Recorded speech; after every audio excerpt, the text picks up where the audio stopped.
Buddy, what is good? What is good? What is good? This is your girl, Nala-Ife. Hold on one moment. Do I want to do that? I hope everyone's well, having a happy Saturday. And I wanted to come on first and foremost. Where are my manners? We have had Libra season start ever since the 23rd, and I have not given my Libra babies, my Libra sun, moon, or risings, their salute and happy birthday. But happy birthday to all of the Libras. Happy birthday to all of my Libras, whether you were a Virgo Libra, a Libra, or a Libra Scorpio. Okay, this has been a pretty difficult week, I must admit. um Very interesting, dynamics. I hope that you are not fighting against the tide. I hope everyone is getting the due rest that they need, okay? There are a lot of things going on right now, as it relates to Libra season, in wake of, I think we can all feel it. It's interesting. We can all feel the impending Venus retrograde. I know we're about to go through a Mercury retrograde, but first of all, happy birthday to my beautiful, in full bloom, gorgeous Saturn is exalted in your sign, Libras. Okay, Sun signs, and shout out to the Libra moon signs. I'm Libra moon progressed. I'm Taurus moon natal, so I am a Venetian all the way. Despite Neptune being out, it's Mercury, Moon, and Neptune. Those are my chart rulers. So I'm ruled by those, and then it goes. You would think Saturn and Venus would be at the top, but it's in Mercury, but it's Mercury, Moon, Neptune, and then Uranus, and Saturn and Venus is thereafter. So that I find that interesting, and even Pluto is before Saturn and Venus. But anyhow, the whole point of the matter is that for those of you who are Venus ruled charts, you have several planets in either Taurus or in Libra. You have several planets in the second house or in the seventh house. You have Venus ruled signs in dignity. Like for instance, you may have actual Taurus in the second, and then actual Libra in the seventh, which would make you an Aries rising. If you have several planets in that Libra Taurus arena, that could with addition to Mars and the Sun being your rulerships, you could also be Venus ruled as well. Okay, it just really depends on how your planets are aligning and aspecting, um, and whatnot. And see, I'm Neptune in the seventh. My sun literally is in between the seventh and the eighth house. So I'm Neptunian, Venetian, so I get it. And that brings me to the point of this particular live stream. Aside from giving my love to all of my Libra babies, sun, moon, and risings, particularly we're going to give a shout out to the Libra birthday babies, okay? And then much love to all of the air signs who are enjoying, sorry about that, the trine. My allergies are crazy, so please bear with me. That are enjoying the trine of light to your sign, and that's Aquarius, obviously, and Gemini. Okay, we have North Node in Gemini, and we have in Gemini Jupiter and Pluto. I'm sorry, no, not yet. Ooh, I mean, I was gonna say, oh, not yet. Lord have mercy. In Aquarius, we have Jupiter and Saturn. Pluto is not due to go into Aquarius until, I believe, 2024, right at the end of 2023. So or in 2023, because it'll be 2022 next year. Okay, so that's going to be a trip. Okay, so we can all feel the undercurrents of that, because this is talking about, Aquarius does talk about the collective. Libra is about the balance. It is about diplomacy. It is about networking. It's about trying to come to a resolution. It is what our diplomats do, or our foreign dignitaries do when they go to different countries. They may not work for the White House per se. They may, if they do work for the White House, they may work for the Secretary of State or some, office, right? Administration within the White House. But these are the times in which we observe diplomacy before we have to go to war, before we have as we have a disagreement, we don't shy away from the disagreement. We are very much well aware of the two disagreeable sides, or our side and the next person's side. But what Libra strives to do is to find balance in between. This is why you find that Libra rules the military or even the police, the justice system, because essentially if someone calls the police, even if another person goes to jail, because we can see an offense, a criminal offense, right? You still have to go in front of a judge. You still have to go through the justice system. Not saying the justice system is right, not at all. Okay, I am of the mind state that if you are a person who, let's just say this, stays in a bind with the legal system, why don't you have a practitioner? I don't understand it. Or at least an astrologer. Or better, a practitioner who is an astrologer. Okay? Because justice isn't always fair. And sometimes in ignorance of the law isn't ignorance. So I would definitely say that if we don't like to think about these type of things, but if you are a parent of someone, or if you know that you do some sketch things, you don't have to tell me. Listen, I'm not your practitioner. I'm definitely not your lawyer. So, you should probably keep that to yourself. But it would be, your ignorance to it is not acceptable. It would be very wise for you to keep wise counsel. And when I say wise counsel, I'm not just talking about anyone who fluffs your duff. These are people that you pay, and so you pay them to tell you where your errors are. Oftentimes, Libra is very agreeable, but what we will understand is that Libra has a way of finessing a thing in such a way to where if they do not agree with something, they're able to say it in such a way or demonstrate their disagreement in such a way that it has us question our intellect surrounding the issue to which they find disagreement with us, or we find disagreement with them, or a disagreement between two parties that they have nothing to do with, if they in fact did not underhandedly start that disagreement, under the scene. Because we are talking about air signs. Air signs can be petty, honey. Air signs can be petty. Y'all be so quick. Listen, y'all be so quick to sleep on air and water signs. Like, they not the most dangerous elements. Like, y'all be giving it to, ready to give it to fire. But you got to understand, fire is an accelerant. Okay? That means that when you introduce fire, it accelerates it. What the hell got the shit started in the first place? Okay? What got it started in the first place? To where we need a bunch of sand and a bunch of earth, and we need constitution of structural security via earth to deal with the potholes and the and the underwater sinkholes that water can create in pockets. Okay. What started the fire? Because air is gonna gonna do what air does. Air's gonna blow, honey. You either gonna blow it or it's gonna blow you. Or you gonna blow back. Okay, that was nasty. But anyway, if you're on the good side of an air sign, that should make sense. But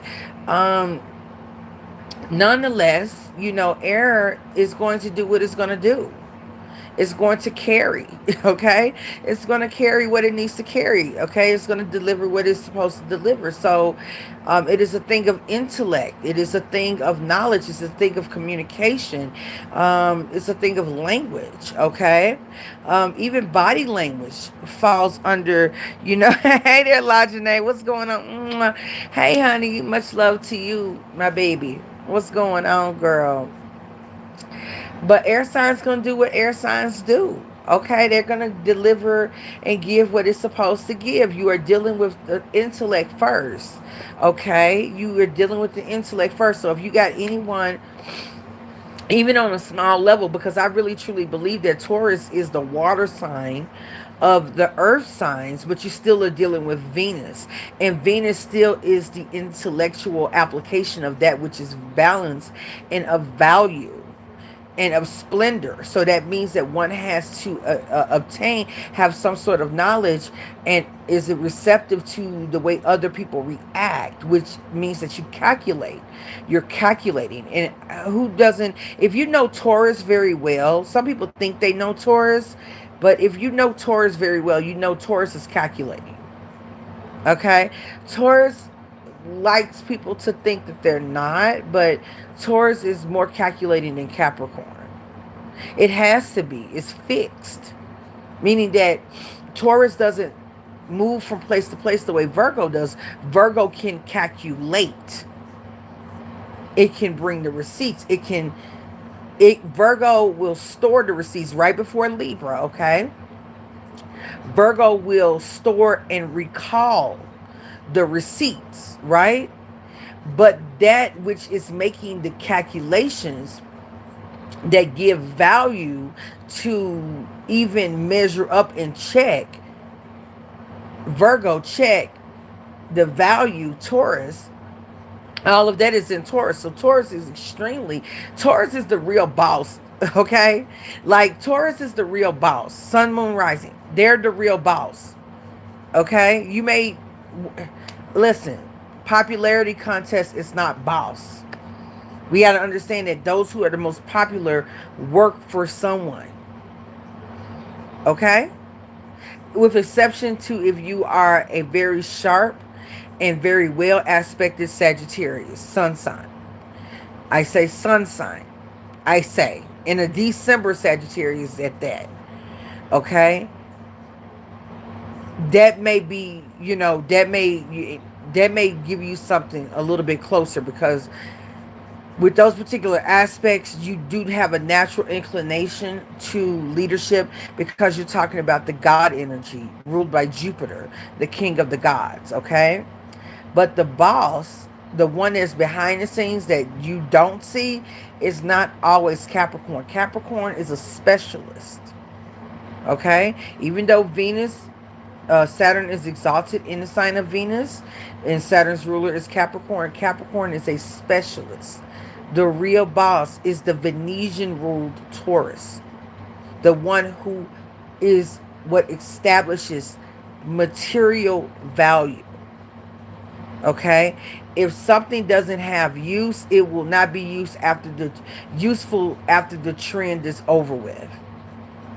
Trends are something that are markers of time and starts of things, which we see trends with the sign of Aries, which is Mars, and directly opposite Libra. Libra is also of the classic. Look at the two signs. I'm breaking down Earth, and then I'm going to come back to Libra to give you the full bang, and then we're going to get into moon gardens and how to know if you are a moon garden, okay? Or how to know if you are... We'll talk about what moon gardens are, and see if you identify with it, okay? So essentially, in theory, and these are just my, just my opinions, okay, my observations, okay, these are not necessarily backed by astrological science, okay, and I say it that way because we need to come out of the thought process that astrology or astronomy, or if it doesn't have astronomy and it's called astrology, that it must be some watered down version, when I find that as you study astrology, and as I study astrology, I'll say it that way. Let me speak from my perspective. As I study astrology, I have become reintroduced into subject matter that I would have gotten in grade school. Okay, I've been reintroduced into chemistry, geometry, which is arithmetic, chemistry, science, physics, science and mathematics, okay? Some forms of calculus, all right? I have even statistics, yes, most definitely statistics. I've been reintroduced into biology, geology as well because of time. Okay, understanding times and deposits that can be read. If you are studied, you should be able to um, understand. Well, why is that this layer of exposed rock, and we can see striations, which are lines um, of bands of different colors, which represent deposits and time periods from where water was present to time periods in which water wasn't, right? So it's just very interesting. Hey there, Sade. What's going on, my love? What is going on? So I find that as I have delved even further, not back, but delved even further into astrology, it has assisted me with my tarot readings and with my divination readings tremendously. So if you are a tarot um, divination specialist, especially if you're into divination, it's a good chance that you're probably a practitioner. If you're a practitioner based on tradition, you are already like 10,000 miles ahead, okay? Because what you've been studying either from childhood or what you've been studying from young adulthood or even in adulthood, if you become proficient at a level, or if you've mastered something, mastered a particular way of practice, whatever that may be, healing profession, metaphysics, the occult, if you've not already been ritually introduced into astrology, I would urge you to learn to put your student's cap back on. For one, that is a sign of intelligence, right? What is it? I can't think of whose quote this is, but it goes, and I quote, the more that I know, the more that I learn, the more I learn that I don't know shit. You know what I'm saying? Like, those are signs of higher intelligence, is that when one believes that they know everything, this is a sign of block, like a blockage or some form of fear.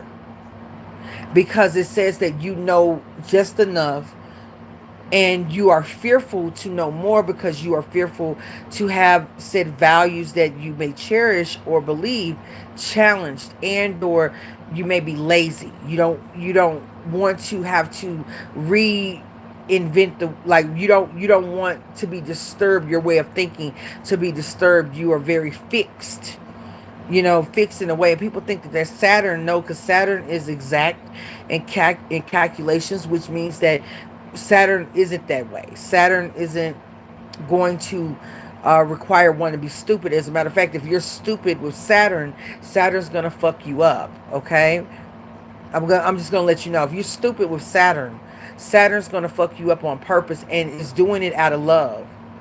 Like, I know that sounds so sadistic, and I'm so sorry. But I have to apologize because, for one, I think that for men, when they see me or see my image, or as you guys will see me, because, Lord, I'm going to get this stuff up and going. My image doesn't say that I have a potty mouth. And my mouth says that my image doesn't say that it either. Like, I have two separate things going on, okay? But I do. So I apologize. I know that my bravado to which I speak and use more masculine tones is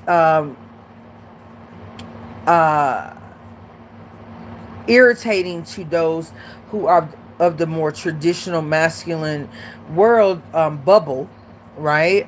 So I just ask you to provide grace, go in grace, okay, and understand that this is just a form of me communicating. In actuality, if you look, this is an air sign thing I'm doing right now.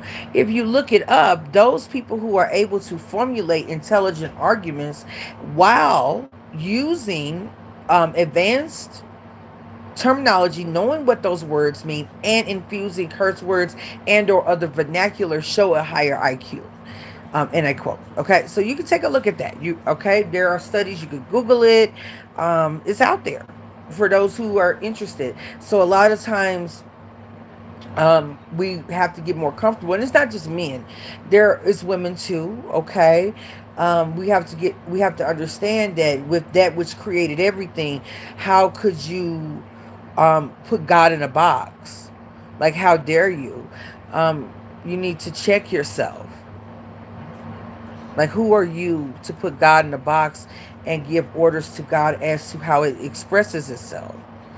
You should find someone who expresses themselves, to which the ears that need a certain tone, you can receive said knowledge from. And that's perfectly okay. But how dare you put God in a box? God is everything. Amen. So I digress. And so as long as you're getting the information, you got to understand that you imposing somewhere where a woman or a man is not your significant other, you are already out of pocket, and you need to kind of get yourself together.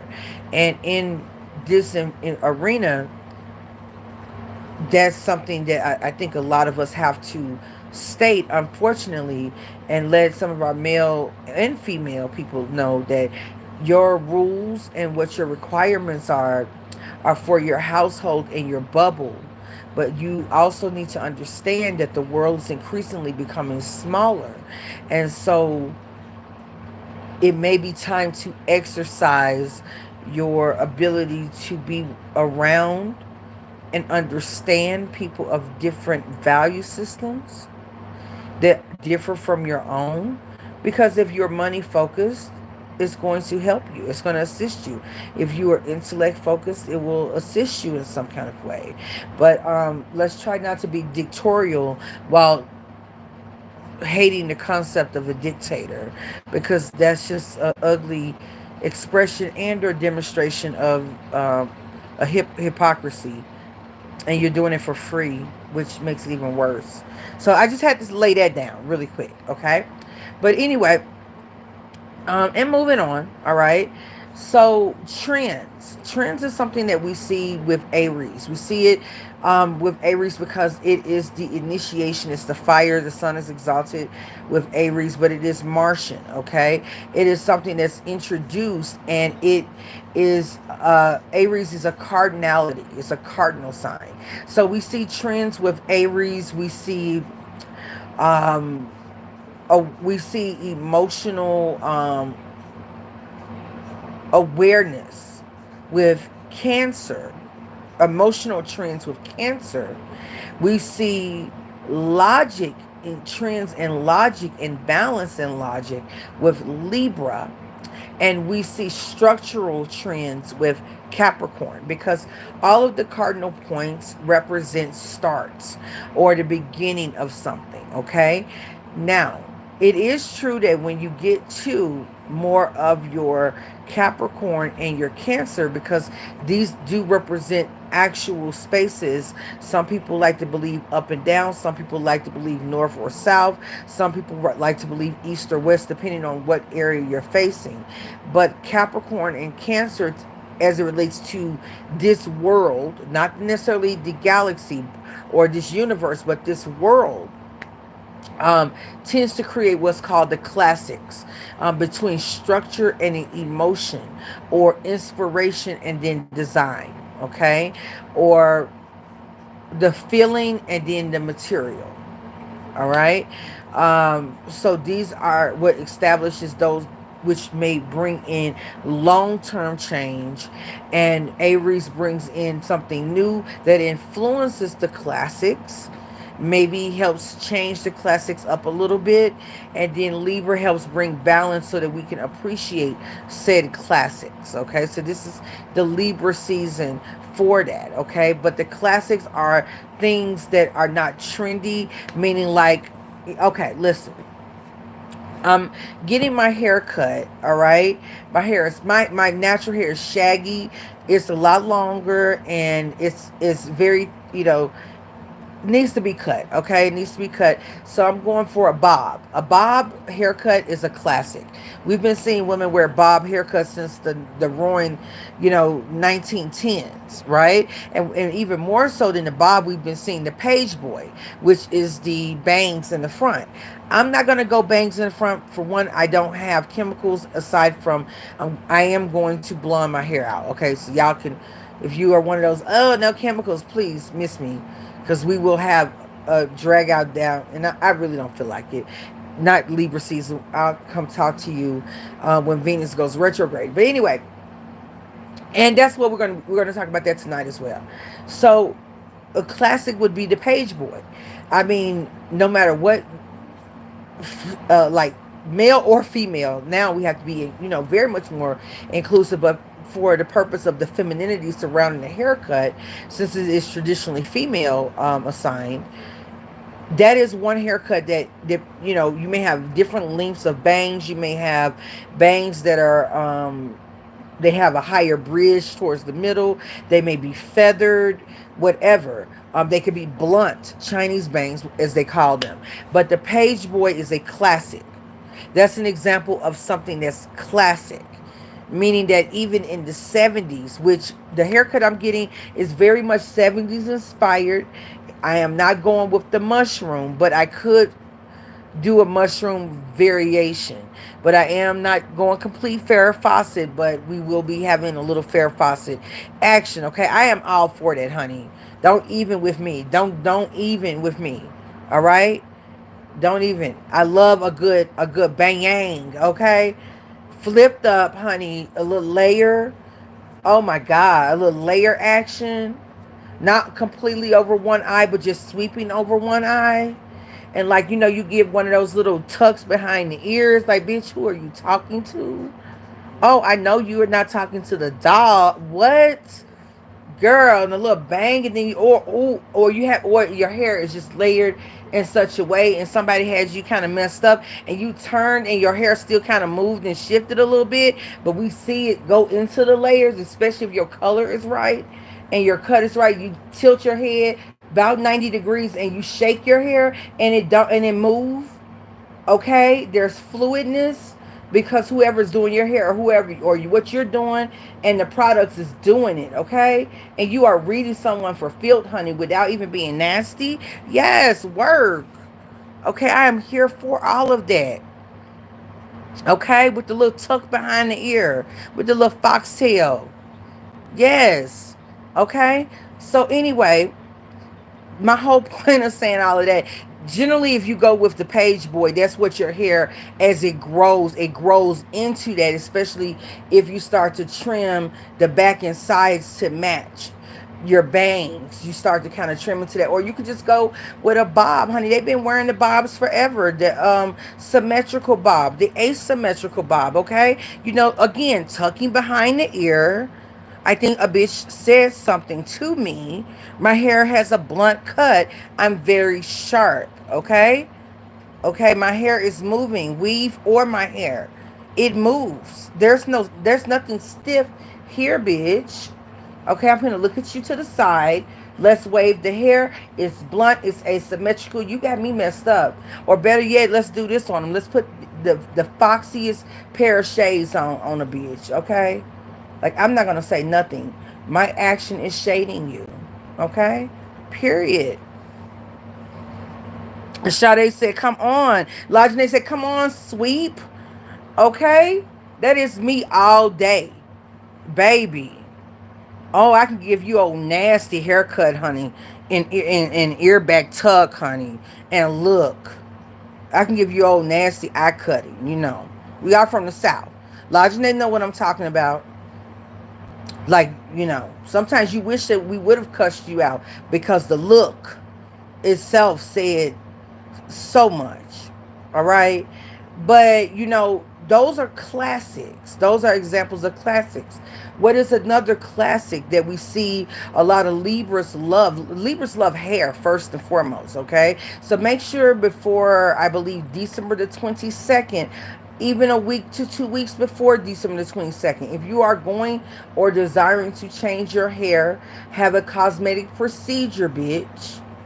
anything male or female to enhance yourself. I'm going to make sure you know what, just steer clear of this December altogether and the month of January. Matter of fact, if you're going to change something, if you don't get it done by November, is that November the 30th?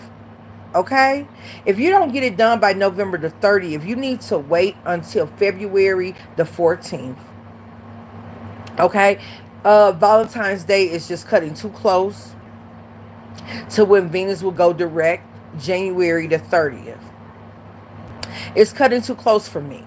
Okay, so Venus will be retrograde 6 weeks, and Venus deals more than just beauty. We're going to be seeing some upheavals when it comes to the things about diplomacy, and we got more time to talk about that.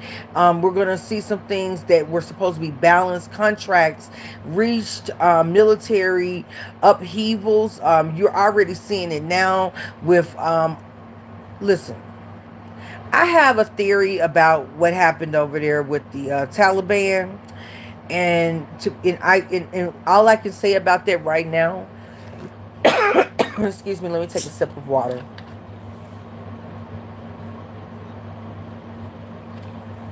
All I can say about that is much love and salute to our military and our military who were subjugated to seeing crimes against humanity and having to make some choices. Okay, I salute you for selflessly. There's not an amount of money that the U.S. government can give you to offset what you are potentially sacrificing and or have sacrificed. So I honor you, those of you who are U.S. military veterans and active duty military. I honor you, okay? And for those of you who've had to make hard calls, no matter what one may call it or classify it here, stateside, I honor you because of the fact that you took your oath of protecting not just the United States, but that also bleeds over to your beliefs as it relates to protecting human beings and citizens of this world. Okay, I do hope that in the future there will be councils that will allow for more global protection for those who question via administrations and or programs that are inhumane. Okay, we'll leave it there. All right. So, moving on from there, we're going to be seeing some upheavals as it relates to that. So, really take care this Libra season to uh, of your own thing on a small scale. Okay, if you are a person that is in politics or is in U.S. government, you work for the government, whether that be state or federal or military, take care right now to get some things balanced on the home front, because we don't know.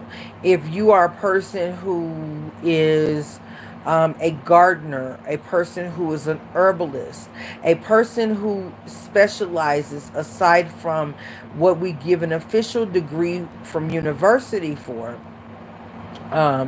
in creating, we'll say for the legal purposes, which also falls under Libra and also Sagittarius and Capricorn. For the legal purposes, you may want to start creating your curios and or start doing your testing for various curios, balms, salves, solvents, okay, compounds, elixirs, and so on and so forth. Okay, you may want to start playing around with indoor gardening, UV lights in the sort I'm understanding, and may even want to see if you can invest in distilling processes. This is for anyone who's interested in distilling essences and or oil from certain types of plants or flowers for medicinal or for the purpose of curio. Curio doesn't promise a cure. Okay, and it's obviously not FDA approved, but you may want to go and pop open a little science manual, understand what's happening molecularly with these different substances and their effects on human chemistry or even animal chemistry. Also, too, you may want to locate a very good veterinarian. This is for everyone. I know that this is very much giving us Virgo season, but let me explain something to you guys. You know why I like vets more than I like regular doctors? What other doctor in the world works on different species or can treat different species? What's up, Optimus 9? Make sure you guys thumbs up the video too. It helps your girl out. And also it helps encourage YouTube to send out the notifications to others as well. Much love to every one of you. But when you, veterinarians are the only doctors that work on several species. Medical doctors work on several different areas of the human body, from cancer research to nervous system, heart, lungs, immunology. Immunology also encompasses allergies and asthma to some effect, and then heart and cardiology can also be heart and lung related. Also fluid, you have doctors that work on brain, neurosurgeon, neuroscience, neuropathy. You have blood doctors who work with bloodborne illnesses, bloodborne diseases, bloodborne viruses.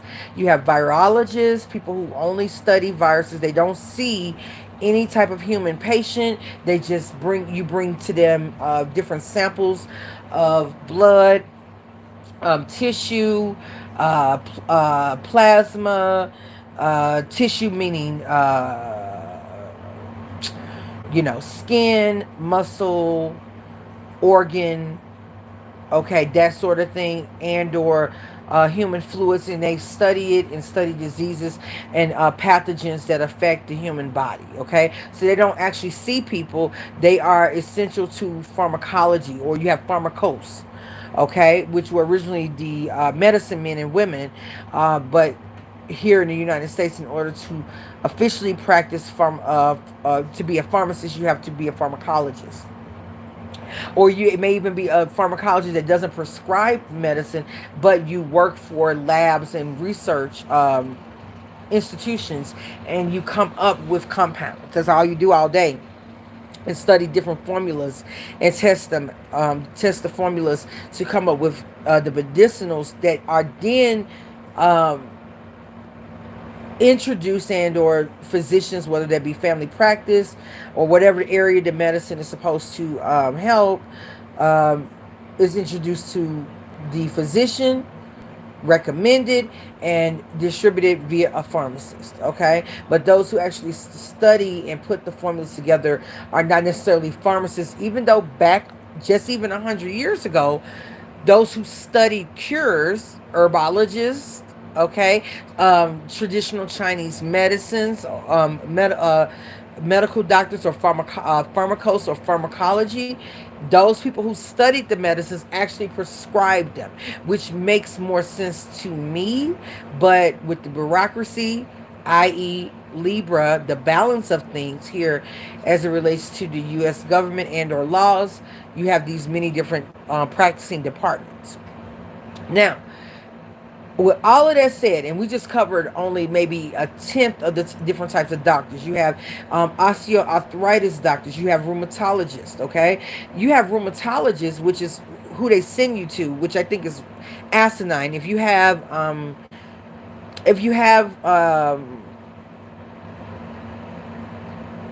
fibromyalgia, they send you to a rheumatologist, something that does not calcify your bones or degenerate your bones, and from what we understand works on the nervous system. Instead of sending you to a neurologist, they send you to a a freaking bone, or like someone who deals with that, and then they have to recommend you to a neurologist, okay? Which I find is crazy, but whatever. But anyway, you have all of these different types of bone. You have osteoarthritis. You have different doctors that work with the feet versus the other bones in your body, a spine specialist, child. You got all kinds of stuff. You have vein specialists, cardiovascular vein specialists. You have all of these different things. You would think that if a person worked with the heart, that they would also be studied in vein and the circulatory system to work on different areas. But again, in the United States, in a lot of Western world, everything is made into bite-sized specialties and specialists, and it drives up the insurance costs, and it also ensures on some level that certain type of care is only available to those who are very wealthy, okay? In my opinion, general practitioners should almost have surgical knowledge should they need it, okay? However, when we talk about veterinarians have to understand all of what I just said, but not for just dogs, not for just cats, birds, reptiles, amphibians, canines, felines, okay? Various mammals and farm animals, which include cows, goats, sheep, llamas, ostrich, turkey, chicken, okay? Pig, all right? There's different types of goats. They have different types of systems, digestive systems. There's different types of cows. Horses, there's different types of horses. So a veterinarian um, has to understand these things and be able to identify multi-special disorders, which means that they've seen throat cancer. I'm just using throat cancer as an example, not just for a dog, but for a cat, or you know what, let's not say throat because that's pretty extreme. They've seen diabetes, not just in a cow, in a horse, in a dog, in a cat. Okay? They've seen how diabetes functions in various species within the animal kingdom, versus those who are nephrologists who work with kidneys, and also immunologists who can work with your blood, and people who look at hormones, which are called your what do you call those doctors that you go for a hormone test? I believe they're called women. I can't think of it right now, but for women specifically, you want to go to a gyno, one who is gyno concentrated when it comes to looking at your hormones as it relates to like your thyroid and all of that sort of thing. I can't think of the name, but I believe you guys understand. But for women specifically, look for a gyno,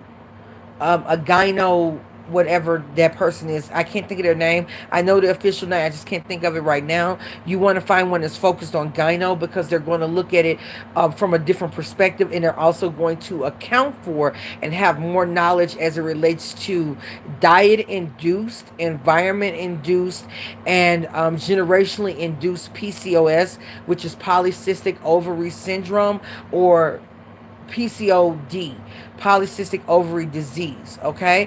They're going to understand it, also the stress induced or environment induced, okay?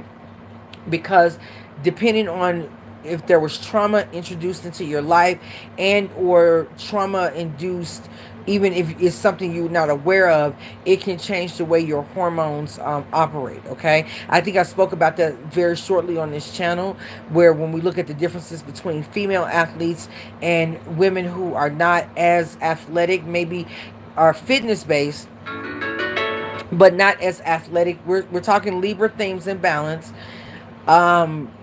There's a difference in the way hormones deposited or extracted into the body, made available or made manifest. I said all of that to say this, okay? We need to start considering on a high level, okay, anything that you can do that not covers one side of things but covers several areas. Even if you're in business for yourself, how does whatever it is that you provide as a service not only helps humans or children, boys and girls? Does it help boys and girls specifically, or is it just humans? Does it help young people?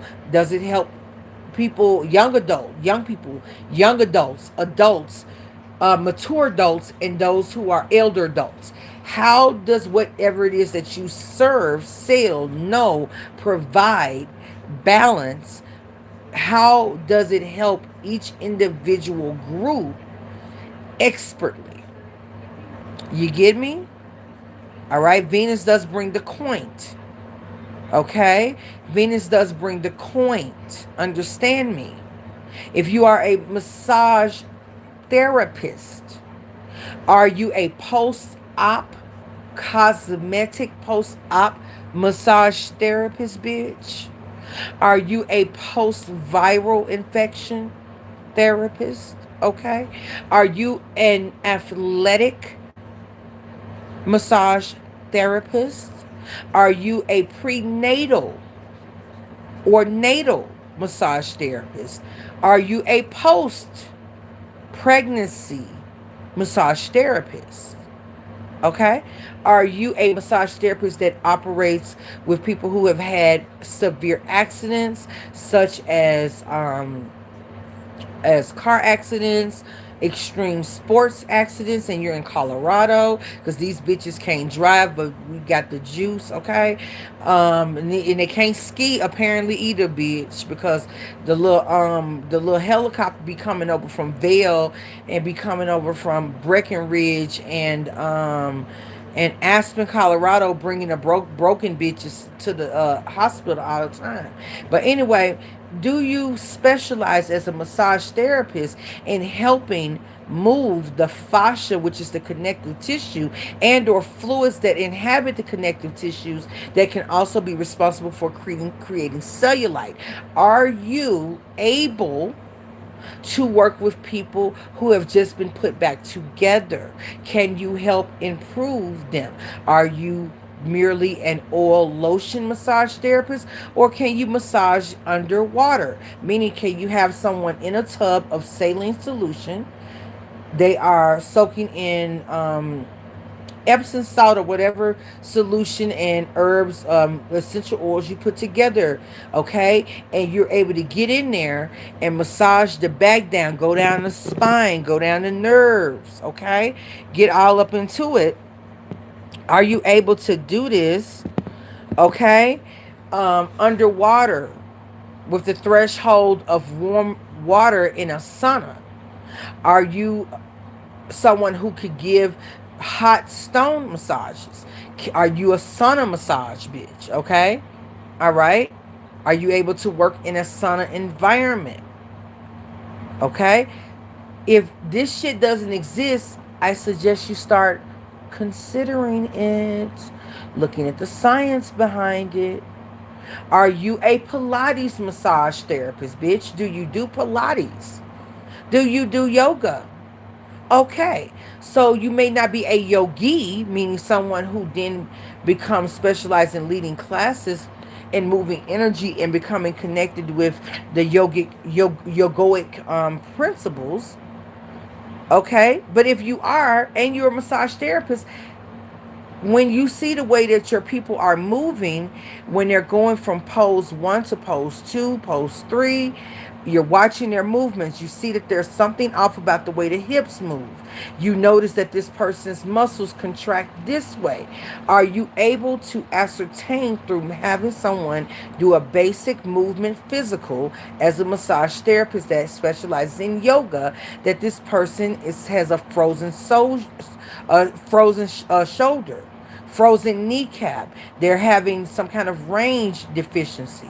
If you are, again, a yogi and you specialize in pregnancy yoga, you have a woman that's not very hippie, can you specialize in helping her stretch out, prenatal or natal, stretch out her pelvis to get more stretch?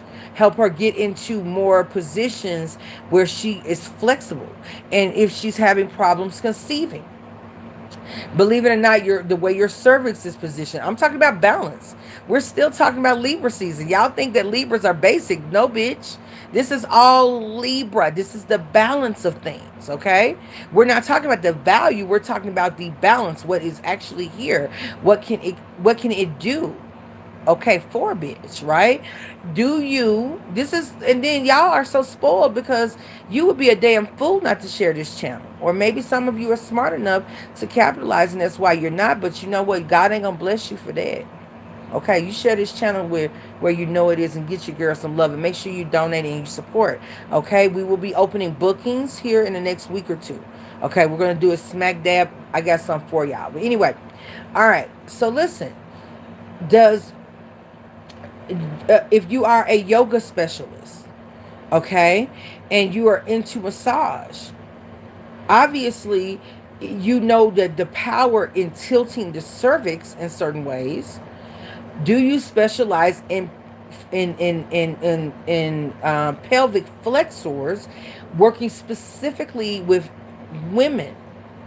Are you partnered with doulas and home birth agencies to help prepare a first time mother or a first time natural birth as it relates to positioning of the body for the optimum position of the lungs, for spinal support, and to also help maintain and or stretch the ligaments and or muscles to support her from 6 weeks pregnant, because that's when most women find that they're pregnant.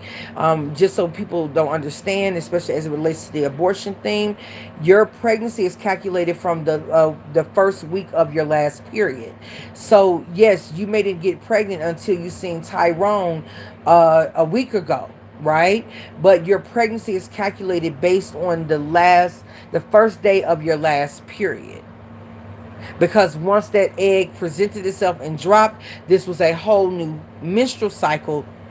And within this cycle, your egg got fertilized. So it's not from the time that the egg got fertilized or the day of conception is the first day of pregnancy. No, from the time you had your period to when you find out, which you don't find out until there's so much FSH or certain amounts of a certain hormone which signals to the body that you're pregnant. It has to be so much within the blood before it shows up on a standard pregnancy test. The most sensitive pregnancy test is a blood test, but then you have to be careful because what we could be looking at is a chemical pregnancy or ectopic pregnancy, which is pregnancy in the tubes. Okay, so women are a lot more complex than our male counterparts like to believe, but whatever. Okay, and also women can have what's called chemical pregnancies and or miscarriages, chemical miscarriages, based on stress levels and or the release of certain hormones or holding certain hormones back if they are stressed out. So a lot of dropping birth rates right now are in alignment with stress. Okay, the more stressed out the woman, the more likely she will not carry to term children. Or the opposite you see is that when a woman doesn't have enough going on, you can tell because she tends to be very fertile. So when people say that they're super busy but they stay pregnant, I know this is gonna sound fucked up. Y'all, it's gonna sound fucked up, but we are talking Venus talk.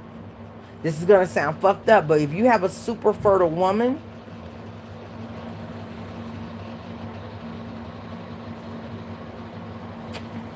I digress. Okay?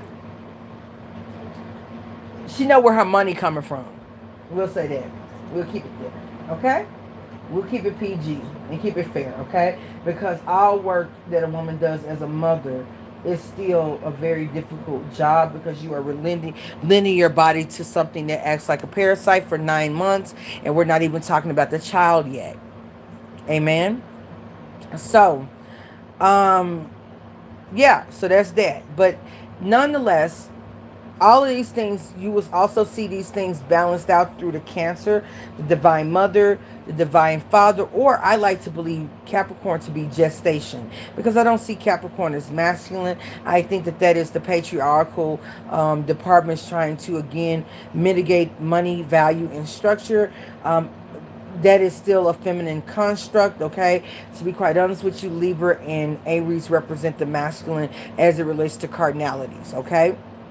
Despite the fact that Libra is Venus, it is still a outward expression of Venus, where Taurus is the reception. I'm receiving something in, and then I say, oh, this is value, or it isn't.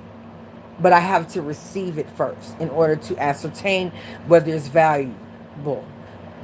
Libra already understands that it's valuable. Libra is about bringing it to balance and making sure there's an exactness and utilizing intelligence to do so. And please don't get discouraged when I say masculine or feminine, because we find that some of the most masculine women or Martian-driven women are some of the most devastatingly beautiful women on the planet as it relates to Western astrology. So please don't feel equipped, and whenever you try to talk about a woman and say she act like a man, trust me, she's going to have more access to men because of that. And men can say whatever they want to say, but one thing I do know, and one thing I know, and two things for sure, that a lot of ladies of the night, one of the things that they've told me that has assisted them with their clients is they exclusively wear cologne that's made for men. Now, they're still women. They're still giving out pheromones that very much say pussy. Or, for some, they don't say it, but they look it, right? Depending on, how you show up in the world. But the more knowledgeable and the more, I wouldn't say masculine in expression, but in things that one prioritizes and or values when it comes to doing sex work, those were the more wealthy women, because they understood their client. Okay? So a lot of times when you call a woman masculine, what you are really trying to say is that that woman doesn't understand men and is awkward being feminine. If she is very knowledgeable about men, she is very feminine presenting, but it's a good chance if she's very sexy, she has a lot of masculine placements in her chart. Very soft and motherly and very unintimidating and inviting is going to be more Venusian and moon ruled. More hypnotic rule would be Pluto and Neptune. Those are going to be people who are able to put you in a hypnosis. Pluto, Moon, and Neptune.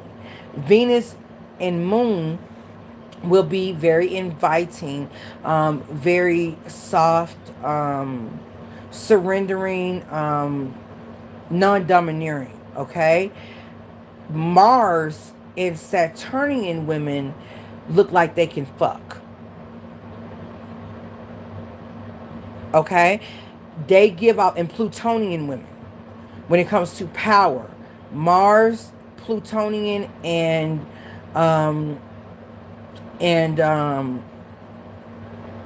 Saturnian women, are going to sex you down. Okay? Almost to the point where it's intimidating. Okay? On some level. But for those who are up for it, they know that it won't be any time wasted. That they're going to get the F of their life. Right? You can also say this too about the women who are very hypnotic. You could most definitely say this about the women who are Moon and Venus, because oftentimes people think that these are the church girls and quiet mouths and the real quiet types, and you find out that the whole time she was like a Libra rising or like a Cancer rising or like a Virgo rising, but she was like a Scorpio fucking, you know what I'm saying, or Pluto dominated somebody and she like a whole freak, but behind the scenes she may even be like a Cancer rising with some kind of connection to Saturn or something strong in Capricorn, so her presentation is very much, one way, but then when it comes to sex, it's a whole beast situation that's happening in the bedroom. So she could be like a Libra moon or like a Virgo rising with like Libra placements where they don't like to talk sex talk, but they do some of the nastiest things. It's the weirdest shit for me with Libras. It's the weirdest shit. It's like y'all hate to talk and say some Libras. Now, if you're a Libra with Scorpio, you've gotten over yourself, and not only are you sexy and able to drive sex, but you're able to command it, but you keep things balanced. Some Libras have baby ears, and you can't talk about sex matters or very extreme sex with Libras, but then they go home and they do some of the stuff that you're like, whoa. I only saw that in the specialty section on Pornhub. Like, excuse me, what the hell did you just do to me? I didn't even know that was a thing. Yes, I most definitely want you to do it again to me. I'm just saying. I didn't expect it, okay? But I think I like it, and I'm kind of disturbed that I liked it. That kind of energy. That can be Libra for you sometimes, okay? Especially if they got a lot of Virgo placements. I'm telling you, okay? Them Libras are something else. I'm telling you, they will turn your ass out. And them in Aquarius, honey. Listen, I can't go into all of that, but Aquarius will turn you out, and so will Sagittarius. Is very weird. You know, Sagittarius is not thirsty, but if they are into you sexually, the things that they will ask from you are very strange, but go with it. You may enjoy it. There's nothing like a Sagittarius wanting you. There's nothing like a Sagittarius or a Gemini desiring you. But what makes it so deceptive is once they get used to it. You like, bitch, I got addicted to how bad you wanted me. Like, that's the part that did it for me. You know what I'm saying? Like, that's what did it for me.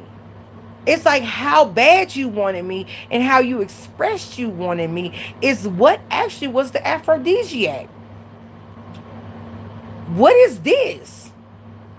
Why are you acting weird to me now? You know what I'm saying? That's be careful with these people. Okay, Libra, not so much, but Libra can be. If you embarrass Libra, like Leo, you can't embarrass Libra in public. They're gonna get, it's gonna, listen. If you embarrass a Libra, like Leo, if they feel embarrassed by you, if they feel embarrassed being in relationship with you, if they feel embarrassed because y'all can't go nowhere and the things that they're into, you're not into, and they start to get bored with you, be careful. They may not break up with you, but they most certainly may cheat on you. And this is also true with Leo and Libra. Leo, not so much. I know Leo's a fixed sign like Taurus. I get that. I get that. I get that. I'm not ragging on my Leos. I'm really not ragging on y'all.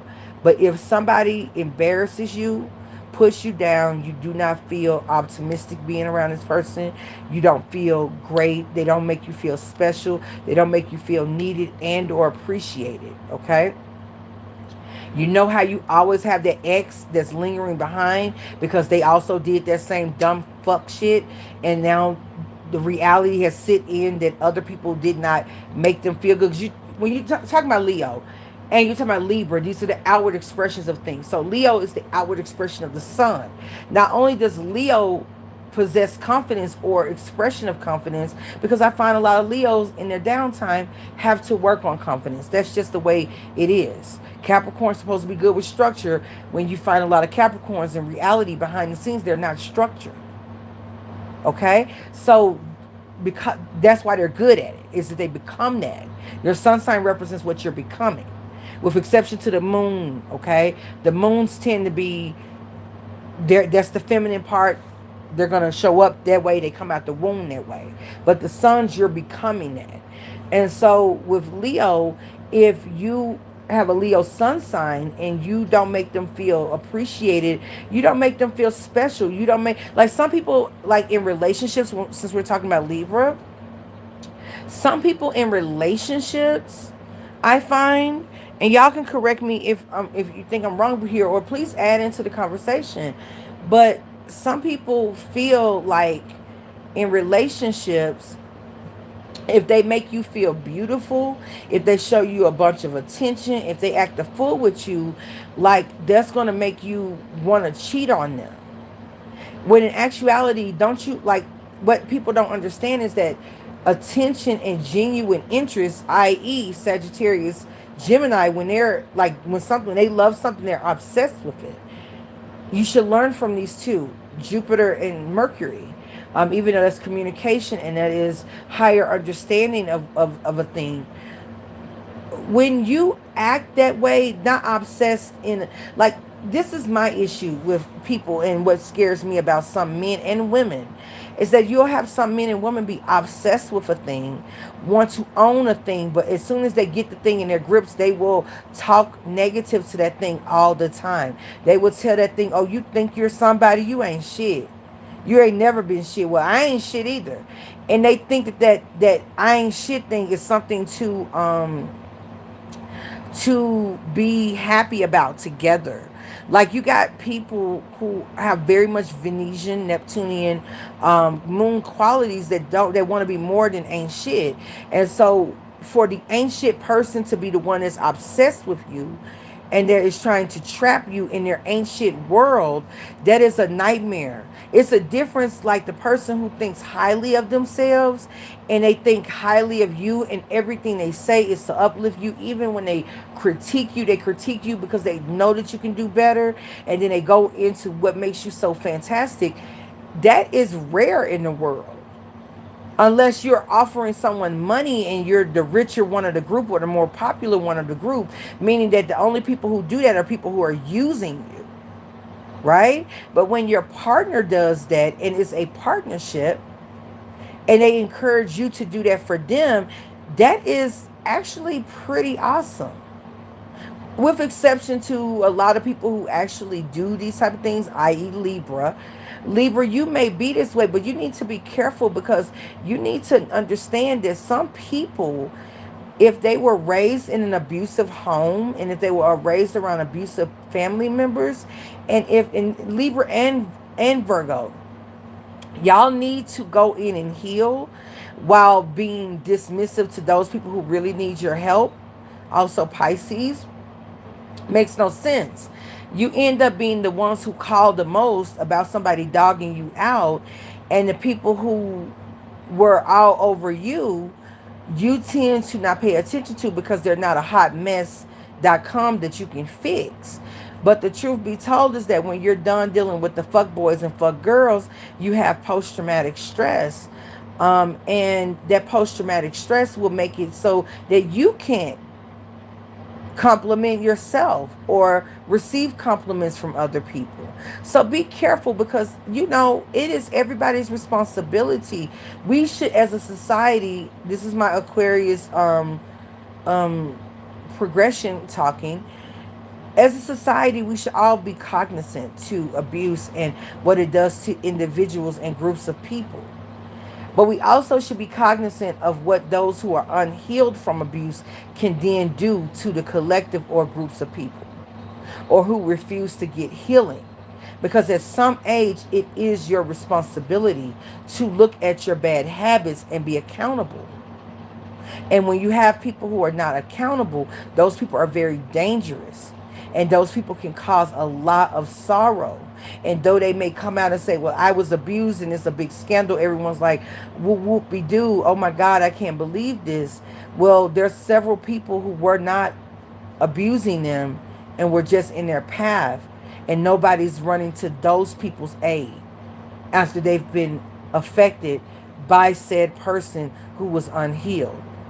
So in society, if you want balance, Libra season, you have to recognize that there is more than one victim when someone is abused in childhood or even in abusive relationships. Abusive relationships produce abused children through post-traumatic stress of watching their mother get the life beat out of them, or her not have the ability to nurture to provide, to soothe them because her head has been knocked off the swivel, or somebody has turned her into a lot lizard and she's selling her ass, or walking a green mile. So therefore she probably has been infected with so many sexually transmitted diseases and received it in every orifice to where it has affected her spinal column and her ashe as a woman, even the way she feels about herself as a woman. So if she has girls, it impacts how she's able to raise her girls. If she has boys, she resents the men that have done this to her, and she then and takes it out on the boys. A lot of this we see in the popular manosphere doctrines, but what we see is a huge piece of negligence because of the Aries, or Aries or Libra quality of the trend. We see a negligence of how, when men earn their money from pimping women, those same women still get pregnant and still have children, irregardless to what type of quality the woman is. And though she has the choice, we understand that all the good girls don't choose. But when are you going to talk to the pimp? When are you going to talk to the person who thinks it's funny to date a woman and see if he can fuck on her daughter, and maybe even joke about fucking on her mother, if all three of the women are attractive? When is that going to be accountable? Because how are you going to have strong black families when women are subjected, whether they're normal women, women who come from very good backgrounds, self-aware, decent women, and even though a man knows how to say all of the things, because trust me, there are now coaches for this, for men. And in the back of his mind and in the locker room, it says, well, if she pisses me off, I'll fuck her daughter, or I'll fuck her mother, because they're only so far in age. And he has that in his mind. That's also in his mind when he's having sex with the woman. And if it's in his mind, then it's connected to his semen. And if they're having unprotected sex, how he feels about a woman, how he positions a woman, how he thinks about a woman is coming through his nut sacks and out his penile hole. And that information, that light, is then going up into the cervix, or for if you're having anal sex, male or female, is coming directly in contact with your digestive tract and the nerve endings of your spine, and reprogramming how you feel about you. He's having sex with you, and he's getting off on the fact that he's dominating you, while also letting you know on some level, I don't respect you, and I don't respect you because I'm going to lift these nuts up. You're going to lick my ass. You're going to suck my nuts. You're going to suck my dick, right? Bitch, you're going to do all these things and kiss the ring too. So I don't respect you, because I wouldn't want someone to say that to my mother. So I obviously, or my daughter, right? So I don't respect you. Okay. In other words, I don't respect you. Especially if that's not something you want to hear. So I feel this way about you. I'm going to skeet in you. Okay? And even if we don't produce a child from unprotected sex, we produce the energetic exchange of how I feel about you now to another human being. And slowly but surely, this woman, the way that he thinks, his mind, then is imprinted on that which received his mind, his seminal fluid. Are we understanding each other now? Why it's kind of important to know the heart of the man that you're with, male or female, because it actually is responsible for programming the stasis of how you think about yourself. So this is what a lot of times, why your best ladies of the night, for those of you who talk about prostitutes all the time, well, the man who's paying $5,000 is not thinking negative about the woman he's giving that $5,000 to. The man who's paying $10,000, with exception to Arabian princes and sheiks and all of them, who are really doing the bathroom measures on the women so that they can get rid of the sin of the sex with the women. Okay? When men want to urinate or pass fecal matter onto a woman and pay her a lot of money, it's a religious belief that it absolves them of the sin of the sex with a foreign woman. So just keep that in mind. That's why the money is so high, because you're getting the sin back. That's what they believe. So what one believes, they achieve. And we do see what happens to a lot of the Instagram women. Either they go crazy, or life positions them in such a way to where life maybe ends very soon. So it's a little bit of spell work so that the man doesn't download the frequencies of the sin. Okay, so keep that in mind if you're considering being one of the girls who get flued out. Understand what that encompasses. All right, all right. Or some celebrities, singers, rappers, male or female. Okay, understand what's actually happening on the occult level. Libra, the balance. Okay, this is the contract. So if you're going to receive the sins of a man, you need to make sure that it's probably in a currency that they will not check at the border, which I understood from watching Abba and Preach. Okay, all right, so just check that shit right there at the door, literally, okay? So what I guess I'm saying to you is that how someone thinks about you, in Brittany Renner, for instance, the way she felt about the men who she wanted to trap, that downloads into her child's development. So her child will have to pay the balance of the mother's behavior spiritually. There's no I don't care what you think. This is what's happening. Your thoughts, your whole environment. So women who go and do the cash babies,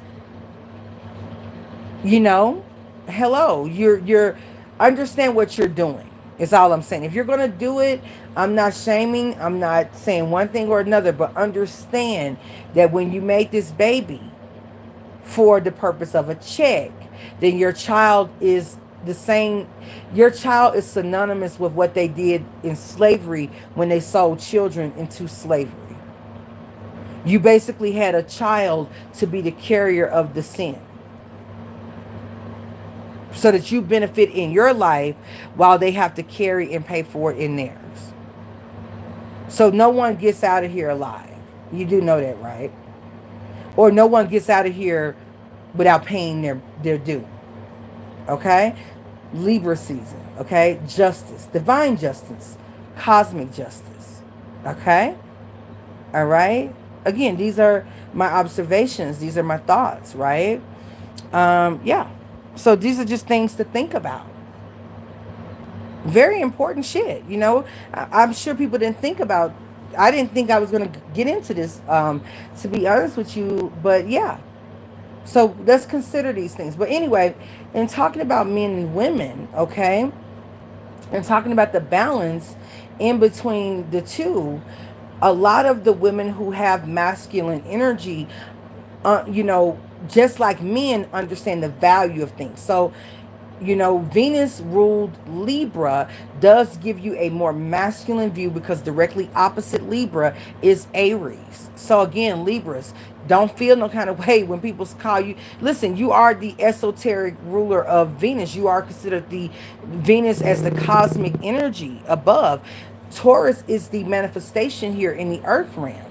Does it mean it's less or more? No, because we can't utilize what is not available to us, which is what we ascribe value to in the now. But we also need that which is pure to not necessarily be tainted by the realm of the earth and human beings and thoughts and politics. So you see how these things work out. But Libra, being the more masculine expression of Venus, also means that one will not, for the most part, if they are healthy, not allow someone to demonstrate. They will, Libra will demonstrate an understanding of context contract, meaning that you can't do XYZ to me unless I benefit in XYZ way. And if you have a Libra who doesn't understand it, or may have, let's say, some problems with their moon, mother, which represents mother, they could have some off alignments with moon energy. That's the only time that you may see a Libra count themselves lower or give themselves for free, or if they prostitute at a very cheap rate, because Libra inherently understands the masculine's value that is placed upon what they have if they're feminine, and the masculine's value that's placed upon them if they're masculine, but operating within the divine feminine in performing for a man. You understand what I'm saying? Or even if you are a man that's a gigolo, you understand your value as a man when you're dealing with wealthy women who can afford gigolos or prefer gigolo because you don't have diseases, or you may specialize in getting her to orgasm expertly, okay, several times. All right, and it's exclusive. She has the money, she's married, or she works in a certain arena and she don't need nobody knowing her business, and she's not currently in a relationship, okay? But she needs to be relieved, and she don't want to deal with the vagabonds, right? So in walks the American gigolo, who is not diseases and doesn't embarrass himself, and his public image and or profile, if he has a social media, gives us very much that he is pulled together business wise. He looks amazing, so even if it came out, it's like she got one of the prettiest men to do it to her, so is it really embarrassing? Plus she has the money for it, so that sort of thing. That's Libra. It's inherently knowing what to do with the value that Taurus assigns a thing. So everything I talked about tonight, as scattered as it is, Gemini, Mercury, the communication is, and as wide of an array of communication it is, still Gemini, short term but distance in many different subjects and transferring from one subject to another. We understand inherently through this whole thing, if you have to listen back to it again, the value that is established in Taurus is then expressed and or mediated out to be demonstrated and or to be shown through example in Libra, which is why Libra must always be on the up and up. And if Libra isn't on the up and up, Libra also understands what it's doing, so it's not surprised on the legal front, or it is well protected legally. Meaning, in other words, Lord, I know I did this thing, but forgive me because I had good reason and it wasn't in vain. You know what? You could have damn near killed 20 men. But if it was for good reason, you could have damn near sucked down 20 men tonight. But if it was for good reason, meaning that money went to somebody who could barely afford their medicines and they were about to die and they needed their chemo, as much as people like to call you a hoe for having 20 men run through you, if it ever came out the money went for life-saving medicine, everyone who had a word, especially everyone who had a word who knew their ass wasn't going to reach in their goddamn pockets to provide said medicine, won't have a thing to say. We might want to even sign you up for the Congressional Medal of Honor, bitch, that you was able to not only satisfy 20 men, but you were able to go and do life-saving fundraising as well, bitch. Okay, with said money. So how diplomatic is that? You see what I'm saying here? You see how Libra cold with it? You see how Libra can do? Do you understand why Kim Kardashian, when Ray J submitted a tape that was meant to embarrass her and put her in her place, like, I don't understand what Capricorn would do something like that. That was idiotic. But I guess he was trying to fuck with her status, Capricorn. Which I think Ray J is almost a billionaire, might I add. And he did it kind of while everybody thought he was playing baby boy. He did it on a sneak. Y'all thought he was playing when he was. When you see a Capricorn in a Phantom, a Bentley, if you see a Capricorn for a certain chain, understand that for every piece of luxury, one piece that you see with Capricorn, they can buy it 100 times over. So let's go ahead and establish that with Capricorn, ruled by Saturn, which is exalted in Libra, okay? Understand that if you see a Capricorn with a diamond watch, let's say you see them with a Rolex, okay? And that Rolex is, let's say, $30,000. That Capricorn probably, let's think about it. What is 30,000 times 10? What is that? 3 million? No. I'm sorry. 30,000 times 10 is 300,000. Sorry. Times 10 is 300,000. 300,000 times 10 is 3 million. Okay? If you see a Capricorn, for the most part, with a $30,000 watch, they have a $300,000 budget, or they can afford $300,000 in accessories because they have a $3 million jewelry budget. Does that make sense? Like, you won't see a Capricorn if you see them with, in other words, if you see Ray J in a Wraith, it's not a rental. He can afford a fleet of Wraiths. Let's understand that. It's a difference between someone who's buying the Wraith because they've made it and they've arrived, and someone who's buying it and driving it casually. There's two differences between the two. And I think a lot of people get Capricorn mixed up with maybe the younger zodiac signs, which buy things for the flesh and for the statement. Capricorn buys it because it's an investment, or it doesn't cost them that much. They're not going to spend all of their money, for the most part, on something that they can't turn and sell, or doesn't have value, for the most part. Now, again, you do have some Capricorn, sun, moon, or rising. Not moon, because if you see a moon in an expensive piece, with exception to his other placements or her other placements, they can probably afford not just one fleet, but a couple fleets, okay? So Ray J, I think, is almost a billionaire. And a lot of people were thinking Ray J was like the kid, right? I don't know why they do Capricorns like this. And I really don't get that shit. I don't get it. This is why Taurus knows to employ a Capricorn, because a Capricorn can quietly turn over a couple $1 billion, to which Taurus needs that assistance. Okay?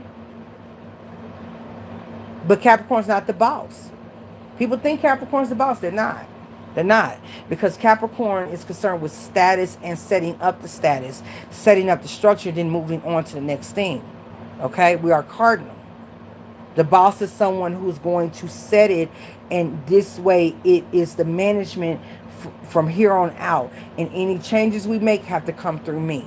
That's a fixed sign. And when it's in terms of material, that's Taurus. Okay? At the end of the day. But I just wanted to give that analogy. But anyway, so I guess he was trying to mess with Kim Kardashian, who's the Virgo. I'm sorry, not Virgo, the Libra. Her status. But what did the Libra do? What's the lesson that we can learn from the very smart Kim Kardashian, who played the part of being, unassuming, because the person who will let you know how calculating they are. This is the problem that Scorpio and Capricorn and some Aquarius is getting to, that Pisces has mastered. Okay? Don't ever forget I said Pisces is mastered. Libra will act boop-boop-be-doop, and the whole time, bitch, was studying how to say boop-boop-be-doop so that they can hide the fact that they've been up all night talking to different people, getting different parts moving around. Okay? So anyway, this was meant to embarrass her. She took it and made it a family business. In every photo she took, promotion, she brought her mother to make sure none of the men on the set could fuck on her or make her have sex or make her do what happened to Ray J with Ray J. And her mama was there saying, "You're doing fine, sweetie." The Scorpio, who understands the darker, knowledge and the holiness and the spiritual natures of sex, right? "You're doing great, honey. Oh my God, that looks so hot." Okay, Kris Jenner. Okay, so she has her here to make sure Mr. Cameraman, Mr. Man on the mic, and all of these other scuzz buckets who work for whoever these fucking people are, who see this shit all day and not disgusted by it, and then at night go and work for Disney, so they might even be pedophiles, can't touch her. And you can say, well, she a hoe and she did this and she did that. That's because you know who she did it with. Some of you bitches is clearing 10 niggas in 1 year.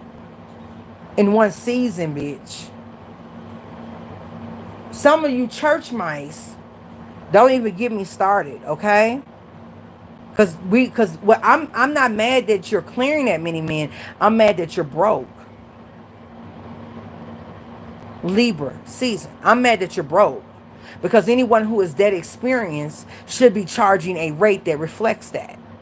And the fact that you are hoeing for free, I have no respect for you. Something that is that valuable, that is the portal of God and the gateway to life, from where life will come out of and life is then implanted through. You're giving it away for free for somebody to like you. When a person give you $5,000 for sex, they like you in the right way. They don't like you and then laugh with their boys. Man, she's stupid as a motherfucker. She gonna let us toss her though. Man, give her a blunt, nigga. I mean, give her, this. She gonna let us toss her, put on the house. They talking about you, boo-boo. And all of them are having sex and busting. So how they feel about you really is what's gonna come through you. Versus the person who just paid $7,000 to spend a night with you is not finna readily tell his homeboys that he paid $7,000 for you to just lick the tip. Hello. Okay? So say what you want to say about hoes and prostitutes. But some of you very judgmental women ought to be ashamed of yourself because you've given something that is supposed to be that valuable away for free. So really you need to be the one shutting the entire fuck up the most. Hello? I hope I said a word as I took my hair that's perfectly, cut in its minds and it moves. Okay? My proverbial hair. My hair up in the goddamn rag right now. Anyway, as I tuck it back after I, get it bleached for the gods in 7 different tones and have my roots done in such a mahogany, rich, reddish brown to complement the various tones of blonde. As I tuck my olaplex and lace for the gods strands that are mine behind my ear, and I shake my head at a 90-degree angle, you understand how you have so royally fucked up while you're judging someone else who you call a hoe. Okay? So whether you like Kim Kardashian or not, I just want to bring to you Libra, which is not the boo-boo-be-doo, is very much scientific with the way they move, the way that they tone. They even practice. Do you understand Libra's practice, which I need to take before my moon moves out of Libra and moves into Scorpio? I really do need to practice my delivery in the even tones of my voice, because Libra even practices how they're going to speak on a thing. They give notes. Nobody writes the best stationary invites and the best complimentary notes. Boy, if you get a gift from a Libra, okay? Now, you do have Libras who are bums and they only are there to receive gifts and they don't give gifts. Shame on those Libras, right? A lot of times they can have Leo or Scorpio in their chart. But if you have a Libra who is cultured and high class, even if they're not high class socioeconomic, but they're thoughtful. They have Cancer in their chart, Capricorn in their chart, Aquarius in their chart, Pisces in their chart, Taurus in their chart, okay? Even Gemini in their chart, Virgo specifically, okay? I'm just going to keep it real. Leo, don't take no offense. Just work on this, okay?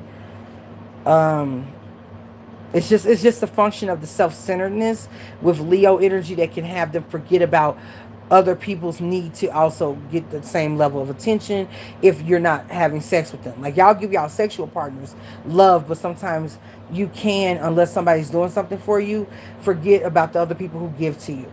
Okay? Just work on it. It's not a big deal. Libra, on the other hand, when they write a thank you note, okay, look at Beyonce. Beyonce's a Libra moon. When they write a thank you note or their invite, or if they really like you, even though they don't make, like, they will not make embarrassing shows on social media. If anything, the way that they do it on social media, they may even announce it, but it's so balanced that it's not obnoxious, right? And it makes you feel good about yourself, like, oh my God, they have so much, respect or liking for me. And I really appreciate this because it's balanced. It's not too much to where it seems like they're trying to get over. Even if they are trying to get over, trust me, they practiced it, okay? And even if they're no longer practicing, at some point they did, all right? The notes that they leave, the gifts that they give. Look at the way Beyonce did her Adidas, her Ivy Park launches. She's not only did she gifted her designs, but look at listen, you may say Virgo, but Virgo is not about giving gifts just to make people happy. Virgo really doesn't like people that much, and they just love their people, okay? And then they feel sorry for you, and then they might like you because you will listen to them, get you together, and then they'll feel sorry because they know how harsh them getting you together is. But if you're able to take it, receive it, and get the medicinal, they'll love you for life and care for you.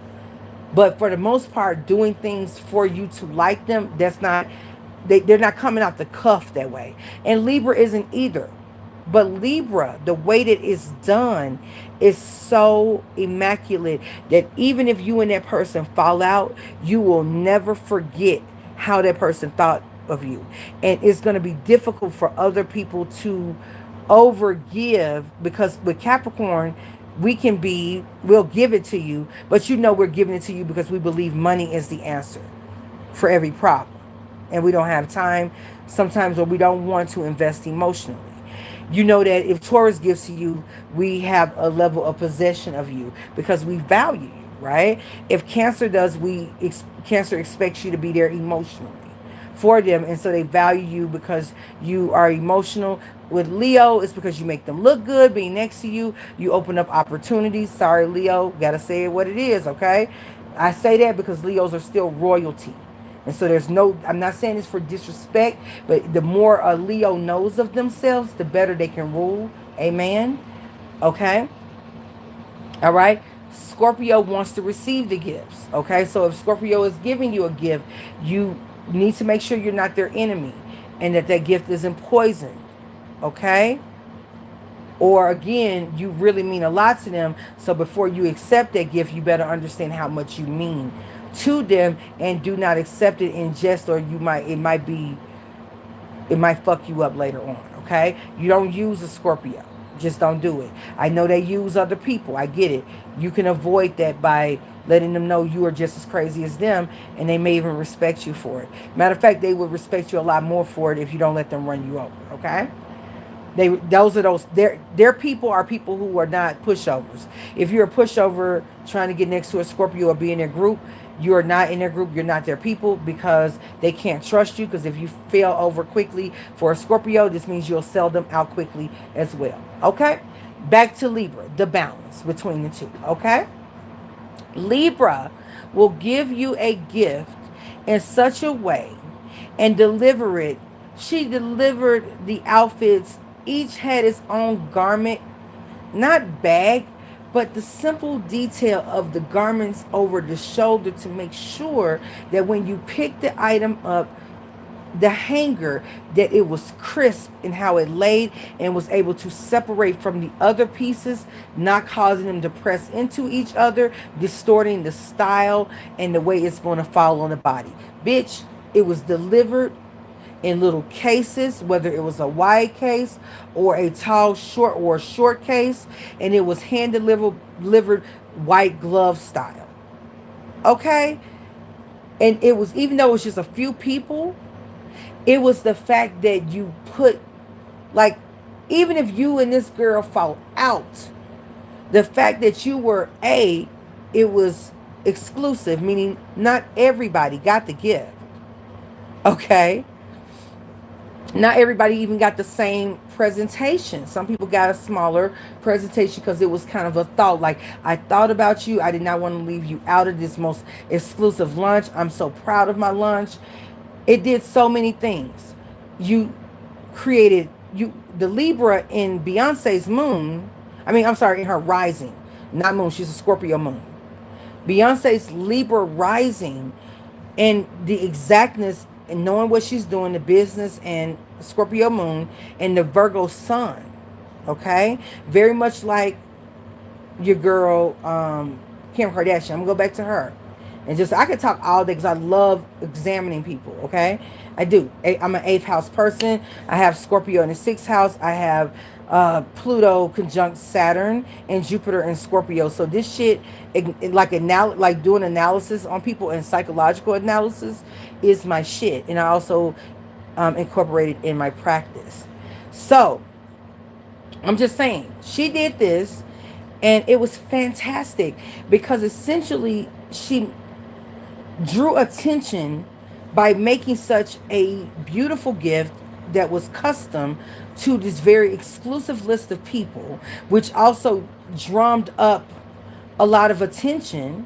But then the gifts, the people who receive them are forever, no matter what happens, again, politically between them, they're going to always remember and also give her birthday blessings and gift her because they feel like this gift, I would look like an asshole and no one would like me if I do not give respect and reverence to Beyonce. Because she went out of her way to make sure I felt special when she didn't have to and we're not close friends. That says a lot, okay? Then the marketing of the thing got everybody excited about Ivy Park, okay? So what I noticed with her last Ivy Park drop, she started working with artists that were starting to be well known on social media, but giving them a break because she's an international superstar. She introduced those who we only know locally or within the black community on social media, or the black community as it relates to hip hop, R&B, okay, in major black metropolitan cities that get radio play or again social media. She introduced them and shared her audience with them as she released for Ivy Park and then gifted. So now you have a buzz of support from artists who are not known artists, artists who want to be a Beyonce. In her graciousness, she has become simultaneously a new measure of how to be graceful and how to be a role model, which gives her grace if she messes up here or there. Okay? This is the beauty of Libra. Okay? Kim Kardashian, let's go back to her. Before she was well known, before all the things with Ray J, she was doing something very humble. Even though her parents are wealthy, she was helping Paris Hilton, an Aquarius, organize her closet, which demonstrates you have a humility about you. You have a sameness about you, that you could work with anyone. That even though this very exclusive person, Paris Hilton, which not everyone is going to be around, you're doing the work in which you are serving your friend, making her life better. This demonstrates your friend, your ability to be a friend, but also you were able to make a business out of it. So this is an acumen, okay? This is a humbleness, but you're able to bring value to a thing. It also establishes that you're clean. Hello? And that you can be an asset to people who are very wealthy and not tell their business. You can be an ally to them while doing something very humble. The maid could have done that. But she took it up. Very Scorpio-like. Because Scorpios do jobs that other people won't do, because Scorpio knows the power of doing the job that not everyone wants to do. But we see all of everyone's secrets. We see because everyone has to go through it. Meaning not everyone wants to be the one who carries the body to the morgue. But even if it's a celebrity who gets shot, they still have to be transported to the morgue. Get it? Okay? So that's neither here nor there, right? That is fantastic. I love that. Because then it establishes, as she develops more fame and expertly uses what was supposed to embarrass her to garner her more attention and fame, then if she put out, she had to make sure her body looked a certain way, keeping up with the Kardashians, the drama, the messiness, the sameness that the average American can see, that even though we live a very exclusive and posh life, we can get just as ignorant as you, but we can do it very stylish and very balanced and beautiful. Okay, which is not something the average American can do. We strive for. Okay, but it still brings a sameness to it, which makes you what? Likable. Okay, Libra will teach you. Learn from Libra and learn from Pisces. Learn from Virgo. You can't help but learn from Virgo and Scorpio, because you won't forget a Virgo or Scorpio. Okay? You sometimes you can't see an Aquarius, but when you do see them, you're like, what is going on here? And you only investigate them if you are an inquisitive mind. Okay? You are seduced by Sagittarius because you like their bravado, but you have to realize that you being attached sometimes annoys the Sagittarius, because you're draining them, and they're not meant to be put in a cage. And you be having Gemini fucked up, and this is why Gemini is able to be the world's best cat burglar, because you never expected them, and their crimes are not violent whatsoever. You didn't expect them because they were so friendly and so talkative and so inquisitive, and the whole time they were casing the place, encasing you, just in case they needed to take you down at a later date, and retaining the information. Okay? They were seeing how long they could talk to you, what your patience level is, and what distracts you. Like I said, the world isn't free. There's nothing free in the world. We have to stop thinking everyone's dumb. Okay? When you think that you're the smartest person in the room, you are the person that can be taken the most advantage of, and you are the dumbest person in the room. It actually behooves people to act sometimes as though they're not. They don't know everything, and I don't know everything. These are just some of my basic observations, okay, that I make, and I'm explaining it under the theme of Libra, under the theme of balance, so that maybe we can collectively, including myself, learn from the Libra energy. Libra is a master connector.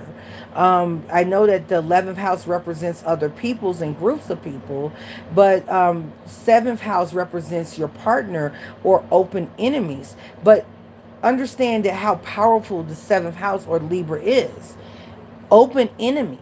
Think about that. This is an enemy that I know. So if it's an enemy that I know, it's a friend that I can grow. Hello? So, the 12th house is hidden enemies. That's Pisces.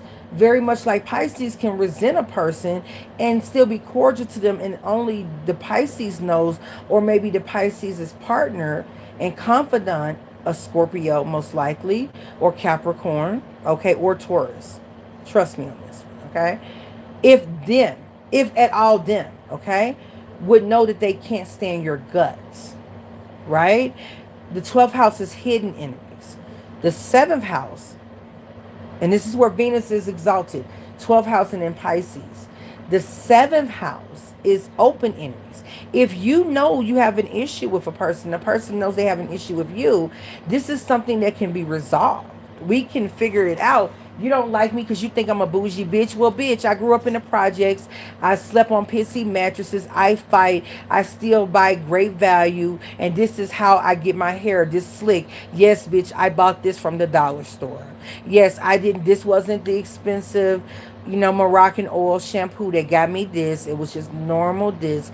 Even though I like Moroccan oil, I know how to make something beautiful, i.e. Libra, with little to nothing, which makes me relatable. And then we no longer have a problem with the Libra, unless you're just a jealous bitch and mad because the Libra's able to pull the shit off that your hateful ass can't. And listen, I've been a hateful bitch too, mad at a Libra. Okay? So we've all had our turn, so everyone get over yourself. Okay? Get over yourself. And Libra, get over yourself. because not everybody's going to like you at the same time, and that's perfectly fine. You don't have to do the Aries thing where you go and make them more of an enemy just to turn around and try to win them back by doing something you know they like, and knowing that that may soften the issue. But you kind of had to let them know that you wasn't a punk. Okay? We get you ain't a punk. Okay? And we can't punk you. Because if you ever get to fighting with a Libra, they will cut your throat, they will bash your head in, and they will send flowers to the funeral. Amen. And even if they go to jail for it, they'll say, I've learned my lesson, and ask for forgiveness. So while your soul is in the bind by because you was a hateful bitch, your spirit gonna be watching your parents give them a second thought at the trial, to release you and say, you know what, that person really, I hate I lost my child, but they really seem to come together, this Libra. And maybe because of what happened, other people don't have to go through this. Bitch, you better watch a cold motherfucking Libra. You better watch a motherfucking cold ass Libra. And this is not like Scorpio, because the Libra actually believes that they've reformed the situation. They don't like to, Libra, even if we perceive it and know that Libra's doing something that's manipulative in their mind, the key word is in their mind. Even with Gemini, it's all, even with Aquarius, it is innocent until it's not innocent. And when it's not innocent, you better watch the fuck out. Okay? And you had to do something. Once they know that you were doing something to them, they're going to be nice. And that's what's going to make it so cold. Okay? So before you try to bust out on a Libra, an Aquarius, or a Gemini, you understand what you're doing with an air sign, which is not emotion based. Even though air signs, like anyone, have emotions. Earth signs, like anyone, can be fiery. Fiery signs, like anyone, can be intellectual. And water signs, like anyone, can be structural and solid. Okay? But understand, when you do something to an air sign, you give them full permission to fuck with your mind and everything mental and intellectual surrounding you to make a point. And they're going to do so unbiased. Okay? They're not into embarrassing you the way the fire signs will do, or the water signs will do with the rumors. Even though Libra's known to do rumors. Libra will release the rumor to someone who runs their mouth, i.e. Cancer or Gemini, because they know that those two are going to spread the rumor around. But they're not going to be caught spreading the rumor. That kind of shit. Cardinality, Libra. Okay? So, what else did we learn from Kim Kardashian? She never talked shit about Ray J. So even when Ray J put that music out, he considered to be the universal fuckboy, even though he's going to be a billionaire here soon. I just want to underscore that Capricorn's about to be a billionaire, so he's nobody's fuckboy. So for all of y'all who be ragging on Ray J, he's finna be in the Billy Club. Okay? All right. Just understand that. Okay? Okay. So, back to her. She never ragged on him publicly. Him out to be. It made him out to be a fuckboy. It made him out to be an asshole. It made her seem angelic, easygoing, forgiving. And I guarantee you that with all of that said, Kim Kardashian had to drop on Ray J's ass. Ray J couldn't do business with certain people behind fucking with Kim Kardashian and her Scorpio ass mother, Kris Jenner. His ass wasn't able to buy property, certain wares. He had to be a Ray Khan because Samsung wasn't going to do the deal with him. Or Apple, the way they did with Dr. Dre, woman beating ass. Okay?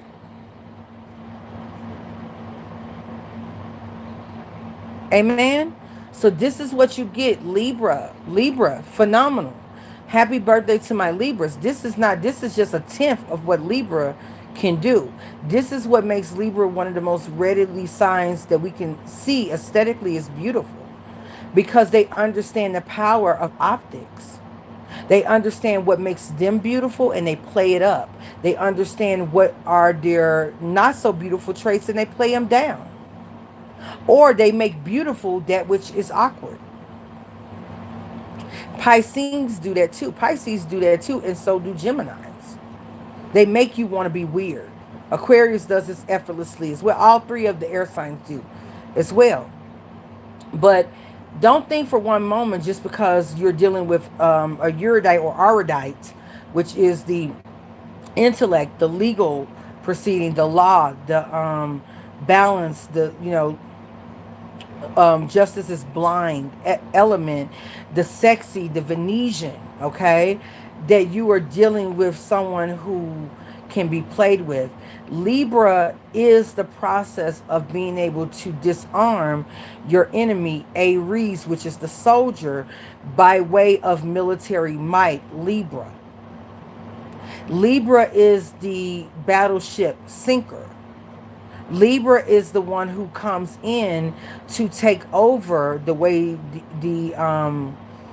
the way that Attila the Hun did it, and covering, coming through not just into, Western Europe by way of Russia and Mongolia, but then coming into Europe by way of Persia and upward when we get to the southern bases of Asia or Southwest Asia, and attacking from both ends, so that your troops in the south of Wales, south of France, south of Germany, and the troops of the north are being hit at the same time.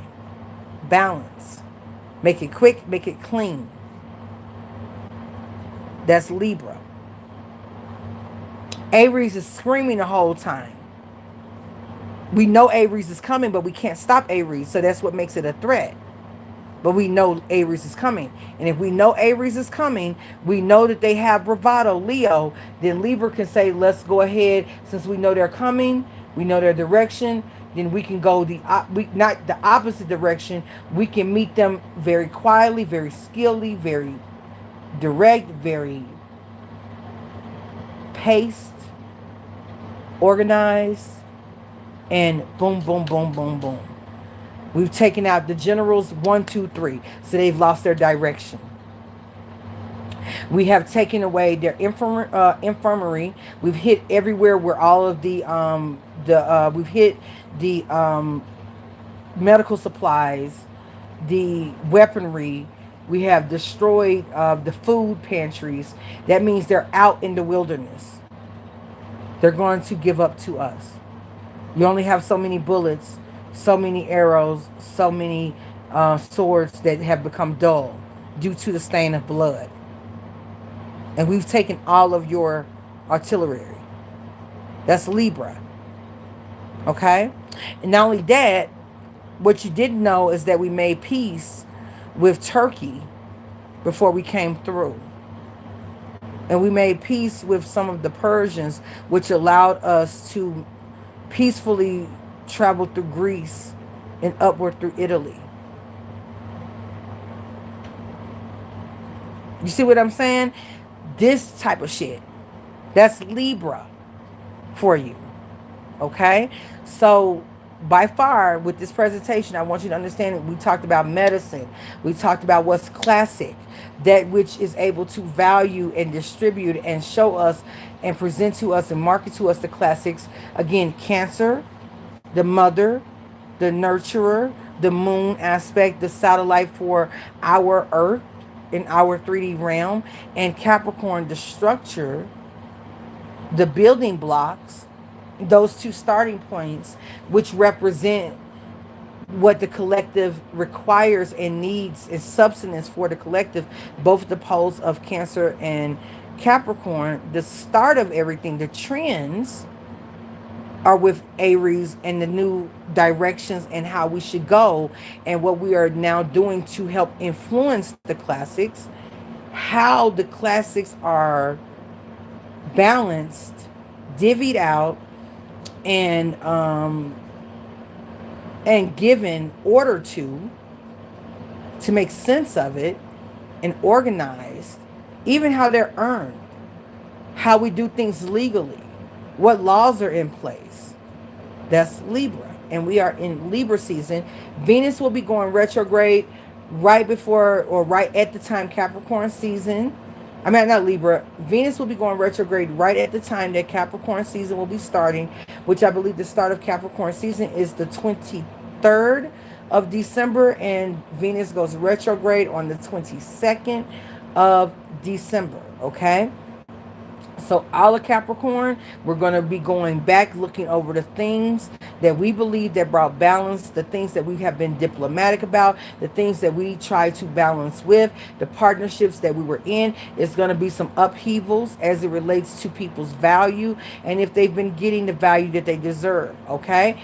Again, if you have any cosmetic changes, any type of work, whether it is superficial work, haircuts, hair color, hairstyles, um, clothing, wardrobe, shoot, not weight loss because that's a different thing. That's a different arena, but how you show it off. Maybe how you dress. You used to dress a certain kind of way and you want to try a different type of trend.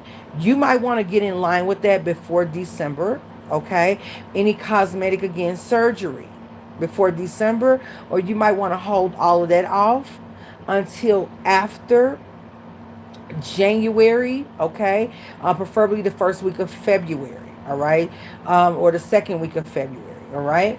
One more thing. If you are an occultist, all right? Um, all of the things I talked about, ways that you can make money. We're going to have a lot more classes about these things. These things are going to be private, subscription based, because I am a wealth of knowledge. Please utilize me like an encyclopedia. Even if I do not know something, I'm going to study it in such a way and present it in such a way to where we can learn together and it's still of value. So we will talk to you about the classes, the subscriptions, the private conversations we can have about knowledge and how to think about things and compartmentalize.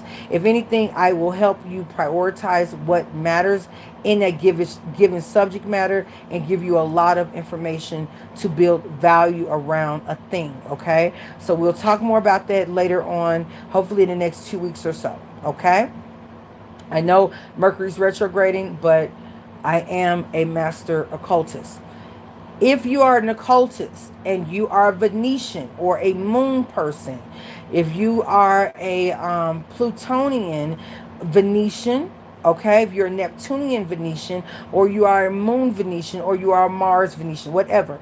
If you are a Venus person, you want to pay homage during the Venus retrograde to your Venus energies, okay? So though you may not be making changes, you still want to give respect and reverence to not just the feminine, because remember, Venus can be masculine as well, but balance. Okay, you may want to dedicate in this season, in Libra season. We already had the moon in Taurus, so if we have, I think the next waxing moon, where are we at? So we'll have a new moon in Aries. Okay, so once the new moon happens in Aries and the moon is then waxing and it gets in Taurus, okay? Moon in Taurus, sun in Libra, double, even though those placements are they're in conjunct with one another, okay?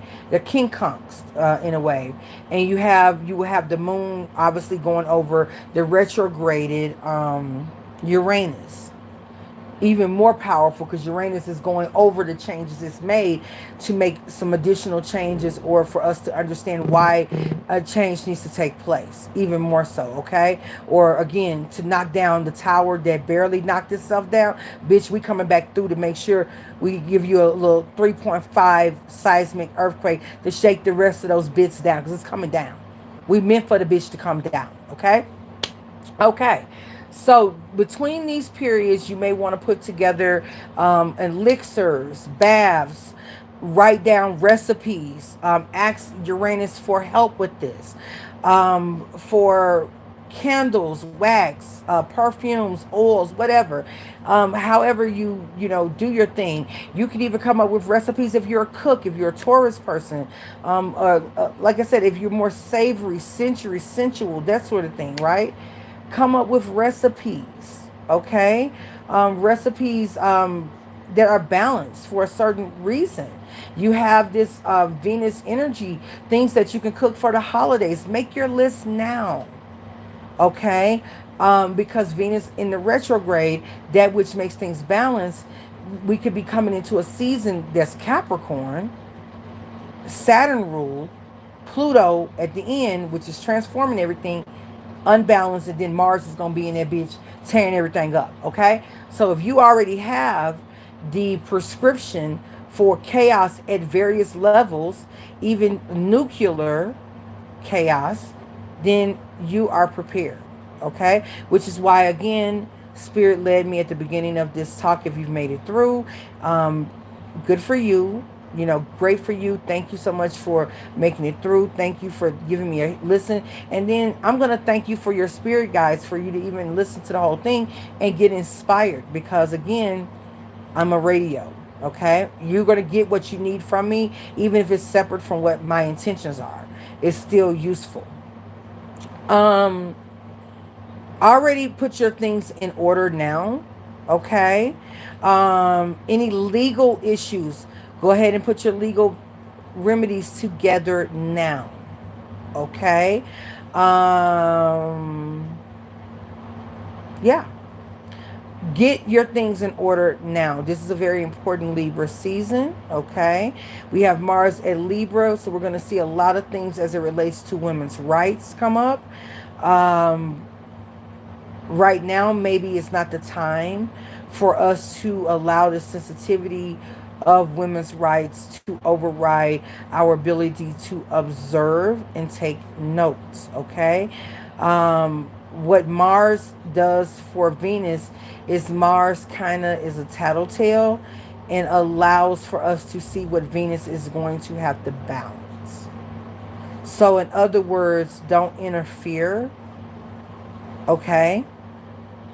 So that way you can get a scope, the military part, or the operation, or the very police-like operation, legal system operation of understanding how to bring balance to a thing. You need to see everything. Scorpio, okay? Venus is right now in Scorpio, so I suggest you really use this to see things for what they are, the darker side of things. They can help hugely benefit you right now in getting prepared for yourself, for the future, whether you're in politics, community development, you run programs for women, young men, whatever it is. Let's see the ugly of a thing, i.e. Scorpio is not the thing that's ugly. Scorpio is the solvent that allows us to break the compound down and see what the ugly thing is made of and how it was made ugly, and how we can cleanse it or put it to death in order to rebirth something new. It is the purity of a thing, or how to purify it. Again, I have a Scorpio 6th house, Saturn, Pluto conjunct, sextile my sun in Capricorn in the 8th house, but right there on the cusp, like right there between the 7th and the 8th house. So you can say I'm a bit Luciferian. My Lucifer asteroid is in the 7th house in Sagittarius. It's conjunct my Neptune, but it's not conjunct my sun. It's conjunct my Neptune, my center of the galaxy, or the galactic center, but it's not conjunct my sun. My sun is conjunct Neptune and the galactic center. So I'm not quite Lucifer, more of the devil. Okay? So I don't carry as much as that, even though Libra is in my sun house, which is the 5th house, and I have Pluto there. So there might be a case for the devil on one side, an angel on another. I am a Gemini rising. So with that said, as simple as some people may think us air signs or air dominant people are, Sometimes the more bat brain and bat shit crazy we come off, you might need to listen to that person. That person is saying things that people at various levels of awareness know that you at a very close scope may not understand, but they're sending a signal to someone who does understand that they understand something, or they may be code switching. Okay? Sometimes the more simplistic a thing is, the more dynamic it is. But again, this takes observation. And that is going to be for our Scorpios coming up in Scorpio season. We will do another one of these talks. I am going to be back before I launch the channel. Y'all, this channel going to get launched 2021. Okay? Just bear with me. All right? I'm going to do it in the way I do it. It won't make sense, but it's going to make sense. Okay? I know I've been saying it forever. Just bear with me, okay? I always keep my promises. They're just delayed sometimes, and that's all right. Sometimes the more it's delayed for me, the more money I get. So that part too. But money for what I do that I should get money for. So for all you people talking about, some you do this for the money, yeah, I'm honest about it. The fact that you are not honest is what makes me not like you, and you're not balanced, because you also don't value yourself if you don't do it for something in exchange. And you're also disrespecting your ancestors and your spirit guides, which help clarify your gifts by not getting something in return. So when it's time to take care of yourself, you have nothing to take care of yourself with, because you've told everyone that you're not worth anything. So get off your high horse. Okay, you're actually doing more harm to the community with this. Oh, I don't do, that's not good. Okay, it's good for humans to work for what they want, and to work and have some value to them. That actually helps keep balance. All right, if everything was free, then why do we strive? We would destroy ourselves. Okay, period. So that's coming here soon. But like I said, the more simplistic somebody presents, the more coy someone acts, and sometimes the more they set up, like you think they're setting up a joke. The fact that you went and took it, Leo, Aries, Sagittarius, the fact that you went and did the thing that you felt came easy to you, you just exposed that you don't have any self-control. And that someone can leave a trap. They could reveal something about themselves, and you will take advantage of it without thinking about the repercussions. Okay? So even though I'm speaking about it in Libra season, Libra works for the collective. This is why Libra's cosmic job is Mayat, the balancer of the laws, the cosmic law, and that which keeps away evil. And Sekhmet, who loves Mayat, Sekhmet, who is also Hathor, wife of Ra, wife of either Horus or Ra, or Ta of Memphis, of the Memphis triad, okay, protects Mayat or Libra religiously. And Sekhmet is actually connected to Aries, even though, and that's because the sun is exalted in Aries, and exaltations are royalty. Sekhmet is a version of Hathor, and is the sister version of Bastet. Hathor encompasses both Sekhmet and Bastet, and some could say Hathor is Isis, or Isis came after Hathor. We don't know, okay?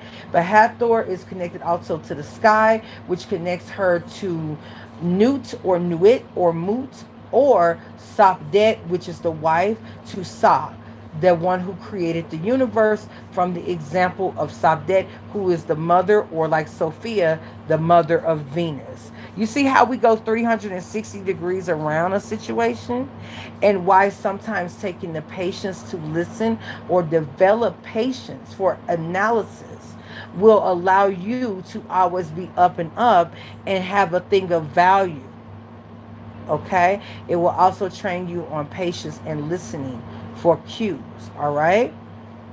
I won't always have these talks, but I think that Libra has afforded us, and Libra has blessed me so well, and continues to bless me so very well, that I felt like, why not give in this season, right before we get to spooky season or to Halloween, and before we honor the dead with, you know, the Day of the Dead celebration and Halloween itself, and we go into the veil lifting, because there's going to be a major lifting.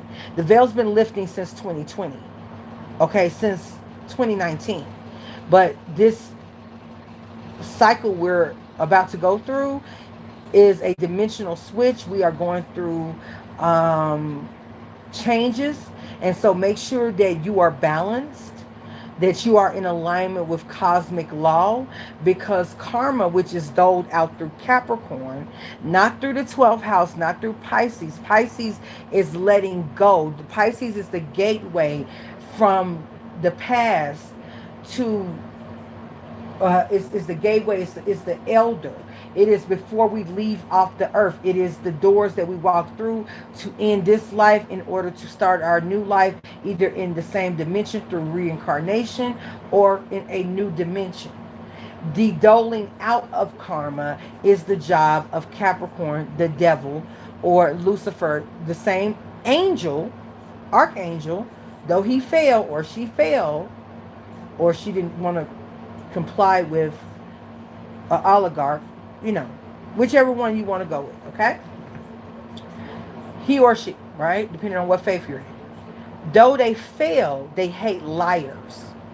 So what better archangel to put over the underworld or hell or purgatory?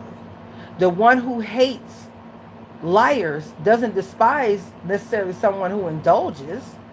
They're going to probably even give you a little bit of what you indulge in, because they believe that you're being honest. Even though they're not going to lie to you that you're going to get fatter, you may get an STD, or that that's not good for you, they still are a protector of cosmic law. See, this is why I don't like it when people go and say, oh, the devil card talks about toxicity. Listen, the devil is not the one being toxic, my friend. It's you motherfuckers that's being toxic. The devil is letting you know, hi, you have arrived. This is going to be your stay. These are the levels to which you are assigned, and this is what you know what you're here for, until you become aware of maybe why what you did wasn't so good for you. But you let me do it. Did I let you do it, or did you just need permission to do what you already wanted to do? What is your desire? Okay? It's the person who lies, who says, oh, I didn't mean to steal no money. I'm not a thief. I'm not hateful. I'm not a hater. Who we see behind the scenes is murderous, negligent, and mean-spirited, that will then catch Pluto, Saturn, and the wrath of Hades, the wrath of Saturn or Kronos, and the wrath of Neptune, meaning that you'll lose your mind. Not only will we put you in prison, but you will lose your fucking mind and lose grip on time and reality in the sunken place, because you knew what you were doing. That means you knew you were breaking the law, but you attempted to deceive, and then you attempted to deceive and blame someone else and assign someone else blame for the hat that you wear. And then you tried to lie to the devil and tried to shame the devil at the same time. That's why you will never win against the devil, because the devil's never competing against you. That's the lie that's been told to y'all. The devil isn't competing with you. The devil is not here to steal your soul. You are the one who doesn't understand the value of your soul. There are other entities that know the value of the purity of your soul. And because they refuse to come out of their purgatory state, thus the earthbound spirits, they are the ones who are interested in stealing parts of your soul, because they can't leave that place that they're in. Okay? They live through you. They eat you. The devil, however, is who ensures they stay where they are. You understand? So they have a reason to want to open up churches and blame the devil, because they're the ones stuck in purgatory. They're the ones who've been walking and living for thousands of years. Or if they reincarnate without the replenishment of the light or the crystals. So they become more and more depraved each lifetime. You understand now? So as you study theology, Libra, cosmic law, Libra, Ma'at, you understand that there's not a devil to be afraid of. What is to be afraid of is when you lose balance and you go from one extreme to another extreme. And now the demons that you claim are coming for you are merely manifestations of your many different personalities. But you can't tell the difference because you've been led with a reprobated mind, i.e. 12th house, i.e. Pisces, isolation, mental hospitals.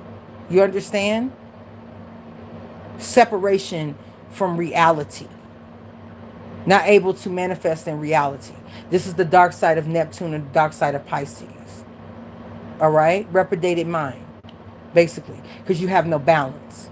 And the enforcer of the purgatory is the leader of karma, and that is Capricorn or Saturn, which is why Saturn does not play with Capricorns and why Capricorns don't do well when they fuck people over. That's how I know Jeff Bezos, if he don't get it together, the fall from grace is a much harder fall than Libra's fall from grace. Libra is grace.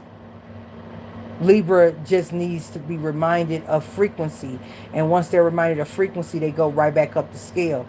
Capricorn, on the other hand, should know better because of all of the loss, the lessons, the pain that it took for the soul to either be the Capricorn rising, moon, or sun.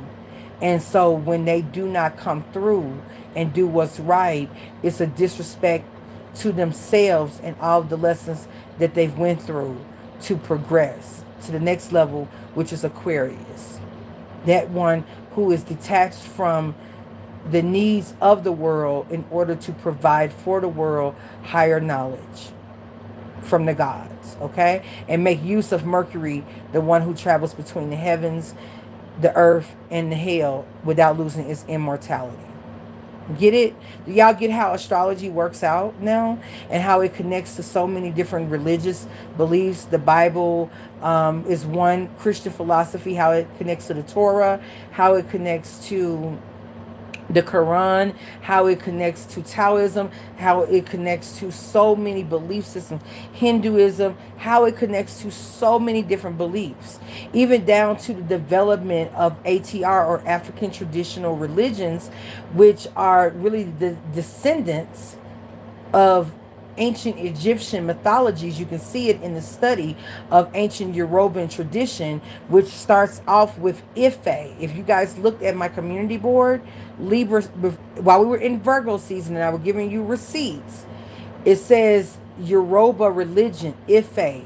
After the end of the Egyptian belief systems in favor of the Abrahamic systems and the fall of the matriarchal line, the surviving matriarchal system was Hindu, okay?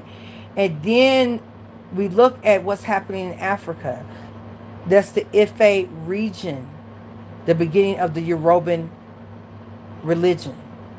You see a huge gap in time, which is not accurate, but you got to realize what the Christians were doing to people who didn't believe the way that they believed.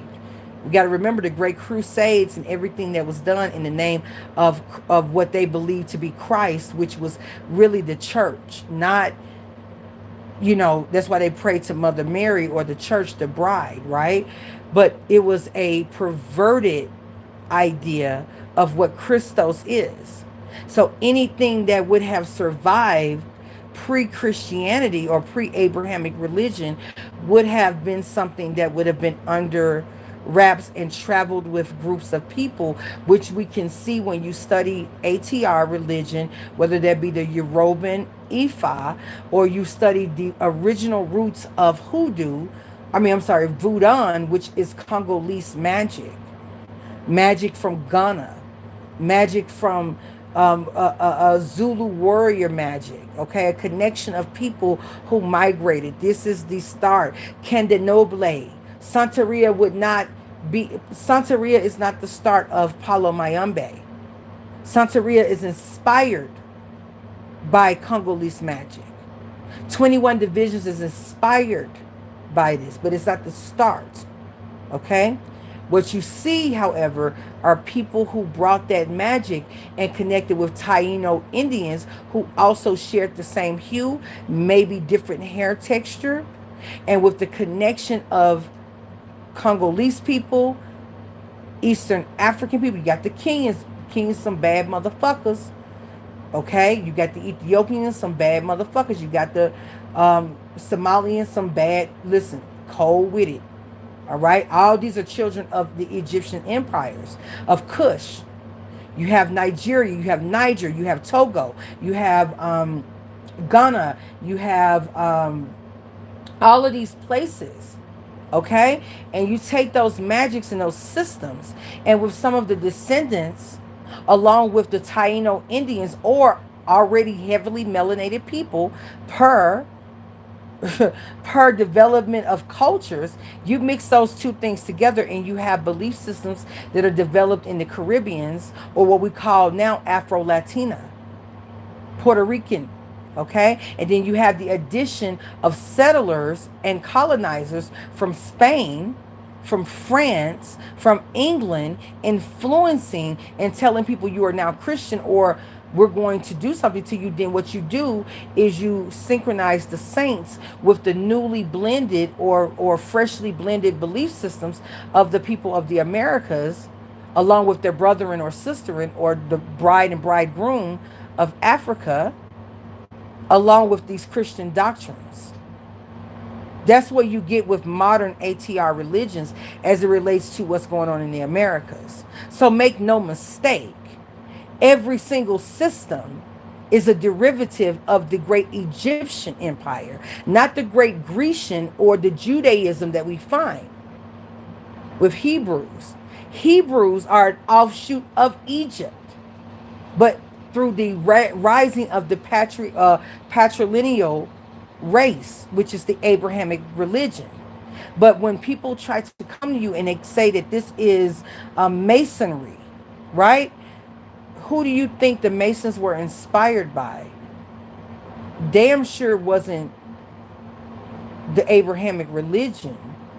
They were inspired by those cosmic people who had advanced knowledge well past civilization, to which that's why certain people of certain hue cannot become certain levels of Masons. Because if you were to become at that level and you found out who they really worship, you would find out the whole time that you ever being a slave was sacrilegious.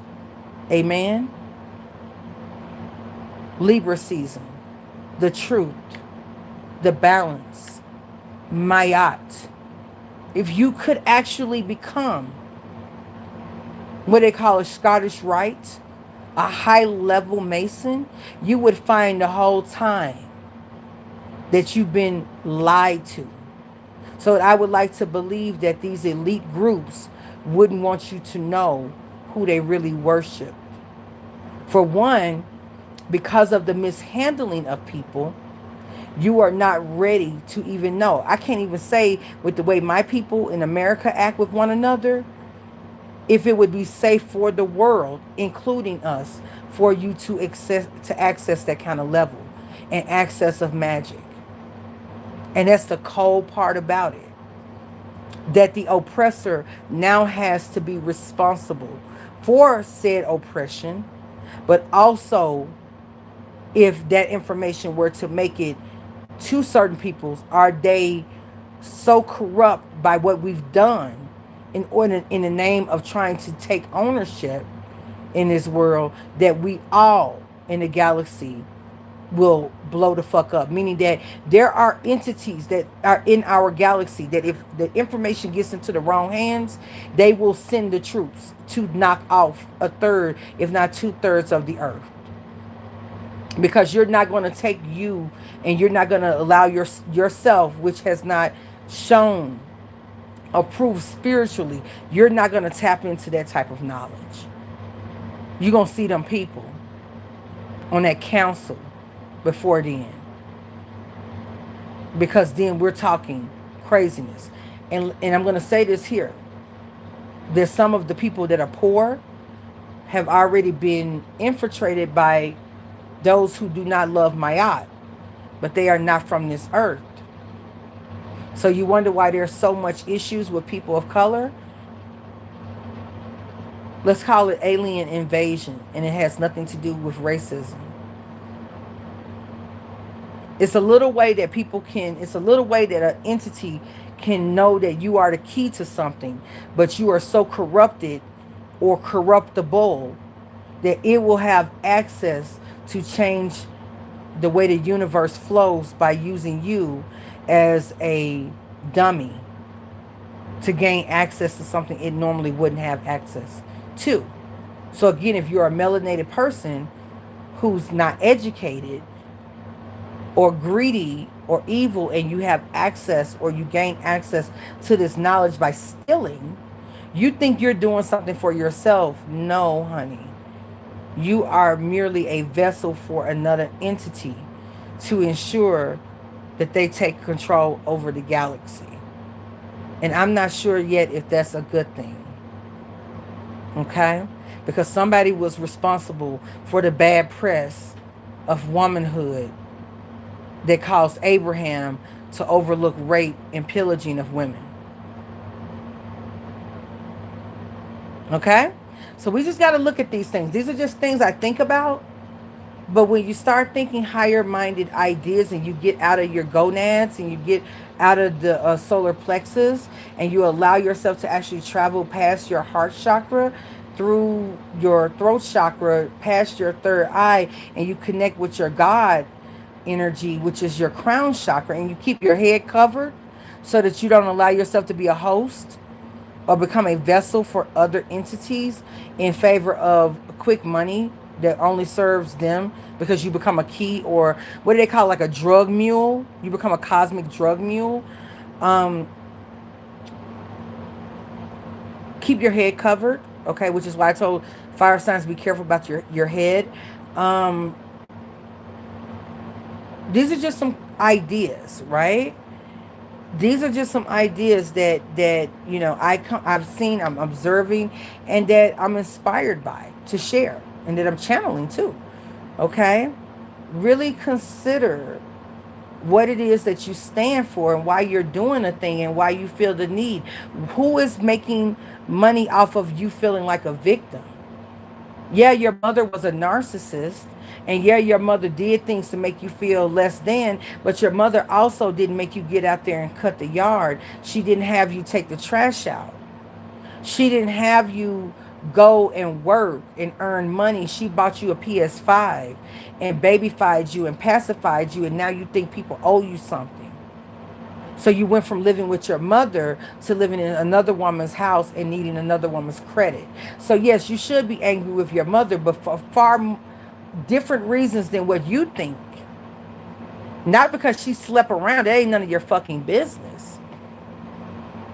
What you should be angry about is if she slept around and y'all was still broke. Okay? And that still ain't none of your business. And you should be angry for even knowing that. But what you should be more angry is that you were treated like a girl, and you weren't asked to cut the yard, rake the leaves, go and get a paper route, go and ask the neighbors, can you cut their yards, go and ask elderly people, can you paint their house and do minor repairs, go up the street and see if you can apprentice with someone who's a shade tree mechanic and get the fuck out of my house and get off the PlayStation, off the Xbox. You should be angry about that. That now you are a bona fide girl listening to internet niggas while you sit here stroking your ego and moving from your mother's house where she helps you pay your rent if you're not in her house, to moving in with your girlfriend and using her credit to get some other shit, okay? You are most definitely not the high value man that you think you are. And I'm not blasting you, but I want you to understand that what those men are talking about is different than what the fuck is going on with you, sir. You are a parasite. with entitlements you have not earned. But because you were never made to earn anything, you don't know the difference. You are primed to be a vessel for evil because you don't know the difference. You're spoiled. Okay? This is what I mean, Libra season. Let's bring balance to a thing. Let's speak a truth about a thing. Okay? All right? It's just the way it is. A man who is of value most likely is not going to sleep with thoughts. Not seriously. He's going to give that woman her money and keep it pushing. He's not going to marry her. Those who sit around posing and acting like they're something are going to follow rappers and Instagram influencers and get a baddie who is going to put them on child support and make a fool out of them because they were posing, they were acting like something that they saw instead of something that they grew up to be. So it's a difference, dynamics, right? But this is not man hating. I'm just showing you there's a difference between. I don't got on women, I don't got on men. So I keep it very balanced, Libra, okay? What else? What else? I've been on here almost 2 hours, probably over 2 hours. What else we got?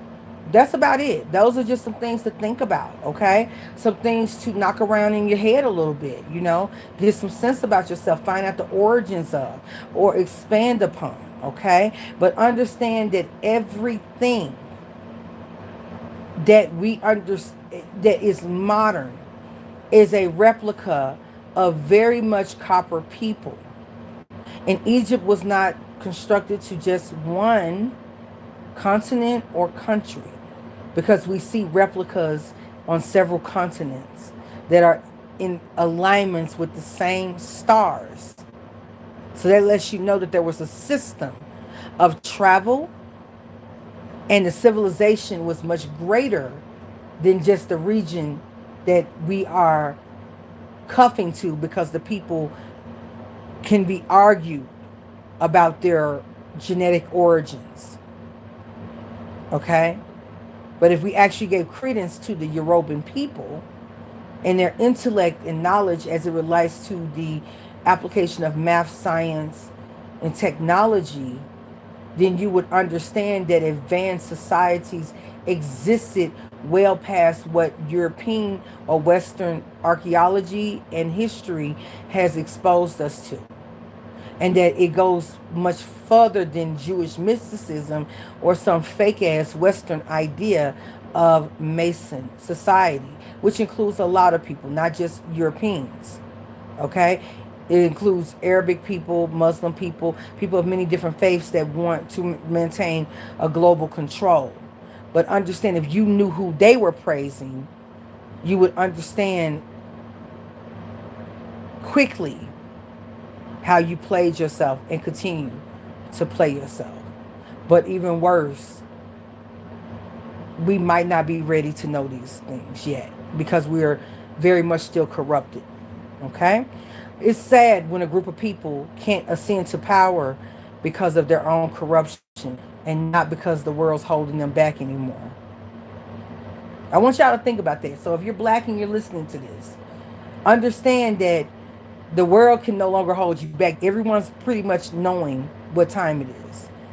The problem is that we as a collective, because of the effects of Jim Crow, racism, poverty, stealing, oppression on every level, the corruption to which we can only heal has to complete itself before we step into the role that everyone knows we are. Otherwise, yeah. Okay?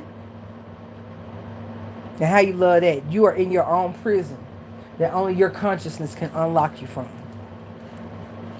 Very much like on Lovecraft Country, and the alien, her name was Beyonce, and she said, you are free. But the girl couldn't get out the prison until she unlocked the way she thought and went into her mind. And then when she went into her mind, she found that she never was in prison in the first place. The 12th house shit, Pisces, Neptune shit, yeah. So anyway, stay balanced, everybody. God bless you for listening to this talk, probably a 7-hour talk. At least it feels like I've only touched the iceberg or the tip of an iceberg. I know that I lecture. I can sound like I'm lecturing about things. That's because, in a way, I am. But I hope I'm getting better in being able to give you information, and I will also start doing it in shorter pre-recorded videos, so that way I can give information in bursts and stay in our when we do these lives, it is on one topic, and it's not a whole hour, 2 hours to where you can get exhausted. It's 30 minutes, and then we can move on and do chapters and so forth of information, to where I will also be sourcing a lot of my knowledge base, okay? Because without sourcing, then again, you come off as a fraud. Most frauds will tell you that they the one who got it. Um, they're the only one who knows it, because if we were to put it up against measure, it would reveal their sources. And like I said, people who are truly intelligent do not act like they're the smartest in the room. They source their material, they give credence where it needs to be, and they don't act like they know everything, okay? And this is what allows for them to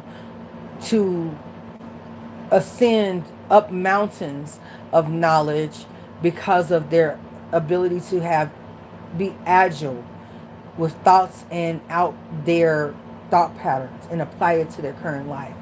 If people are very closed-minded, it ends with them, it begins with them, then you're dealing with someone who knows that they don't make any sense, but they can't not allow themselves to use new information in a way that expands, because it would go against the lies that they're telling themselves, thus telling other people.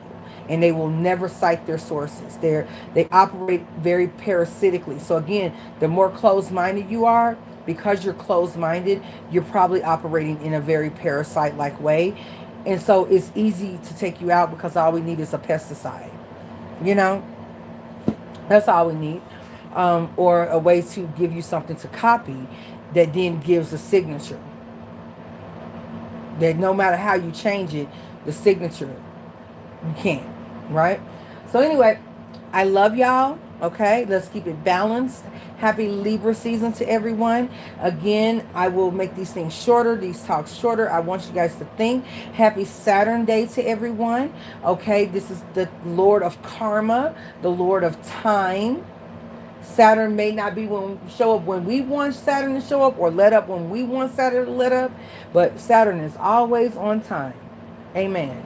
Okay, so if you are interested, let me know.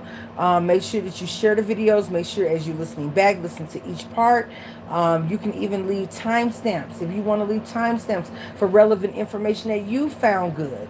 Other people like share the wealth, like, and then also too, I may start doing some reading specials. So if you start sharing the wealth and letting me know you fuck with the channel, this will help benefit you if you're interested in astrology, or getting astrology reports, getting discounts, or even divination or tarot reading. So please engage and screen record, or like put a little timestamp where you felt like information was relevant. Share with the collective that watches. Okay, we have new channels launching. The website will be up hopefully tomorrow, so I will be back tomorrow. And a lot of these longer videos will be available on our websites, but I'm going to chop them up. So you guys may see me private a couple of videos on this channel for a little while, because I'm going to be transferring them into a volume of information to show a timeline. Okay, we're building timelines here and showing our growth, but also the knowledge base as well. Also the time when we came out with the knowledge base up against what is popular or popularly accepted as the beginning of something. Okay, so yeah, we're getting our legalese together. All right, I love y'all. I hope this was very informative. Exactly. Loving Life Energy said, woo, I felt that episode. Yes, honey. Yes, that's real, real. That's real, real. Okay. So if you've not watched Lovecraft Country, I suggest everyone watch Lovecraft Country, and maybe even write to HBO, because we're pissed off that they did not renew us to another season, just like they took off the other show that was on, I believe, TNT, or was it TBS, when they were running away. The same young woman who played in Lovecraft Country. Every show she's on, they're doing something with it, and we're getting fucking fed up because she's a phenomenal actress. She played in Eve's Bayou. I want to see her everywhere. Okay, so they need to stop canceling our shows and stop using our shows to get their viewership up on their fucking channels on HBO. You bring us in to get us to start watching you, but then you do not back our shows because you feel intimidated by what's being presented. Okay, American Gods, and so on and so forth. So figure out who you want to help bless you, because one thing about the black dollar is that it brings friends. Just saying. Old money is stolen money. The black dollar, or the melanated dollar, is regenerative and creative. It brings friends. So y'all need to decide, first and foremost, how you value yourself. And secondly, don't let people play in your face. Keep it very balanced. Happy Libra season. Happy birthday to all of my Libras. Happy Libra season to everyone, wherever your Libra placement is. Okay, shout out to you. And I will be back for the Tarotscopes. Hopefully, if the new channel's not up, I'll be doing it this week for Libra season for all 12 signs, like I did for Virgo. And I will come back for, I know, Capricorn, Aquarius, and Pisces. I did not let you know if you were in a delusion or if you were on the brink of genius, and I'll be doing that here in Libra season, because Libra season is going to be that point in which we can address the big three, or the big three, the final big three, as it relates to your breakthroughs and what you as a genius are providing to us, and the levels to where you are ascending, because that's going to be a little bit different. You represent the collective, so you don't represent individuals, okay? Shout out to the Peace Dealer. He so eloquently put that. I'm going to give him credit, where he talks about the first 6 or 7 signs. They represent individuals, and then once you get from Libra into Pisces, it represents the collective. I've not heard anyone aside from the Leo King with his analysis, or you have the Leo King, you have KRS, who's an astrologer. He does of Eastern astrology, or you would call it sidereal astrology, but you can also apply it to some tropical knowledge. You have Gemini Brown, another very prominent brother who is a great astrologer. Okay, we have so many people here in the community that are not gimmicky and that are here for the information. And do it honestly, okay? Do it whether you pay attention, whether you thumbs up, whether they make a dime off a video or not. They do it for the love of the craft, okay? So definitely give them some love. A lot of times they're not part of associations, or if they do have an association, it's still very indie, okay? So, do your due diligence. I will also talk about occultists that are here, metaphysicians that are not necessarily astrology based, but they have more information as it relates to ATR. You also have people who practice you have people who practice Druid magic. You have people who are Enochian magicians, both white and black, okay? Because Enoch is still connecting us to times in which we would have been thinking the person was from those regions. So to say that people of deeper hue skin are not also Enochian magicians would be a farce, and would show, again, Western supremacy. So you have Enochian magicians. You have several different people. So over the next year or so, and through collaboration, I will share with you people who I find information is credible and pretty cool, and you should check it out, okay? I'm not the list of all lists. These are just things that I recommend. And if you are like me, oh, that was the last thing. To find out if you are a moon garden. If you listen to this whole thing, front to back, you are most likely a part of the, you are a moon garden. You are a flower. You are a vegetation. You are a moon garden. What a moon garden is are flowers that bloom at night or in the dark. They are some of the most brilliant and they have some of the most captivating fragrances, such as certain lilies, certain gardenias, and certain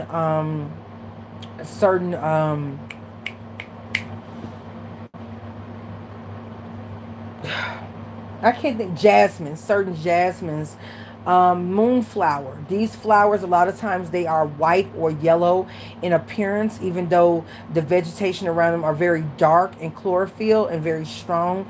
Some of the flowers, like some of the leaves around them have pointers, instead of having thorns like roses do. And some roses bloom at night too, under moonlight or at the full moon.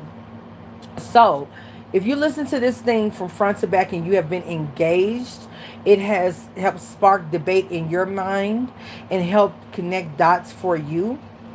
It's a good chance that, like me, you are a moon garden flower. Okay?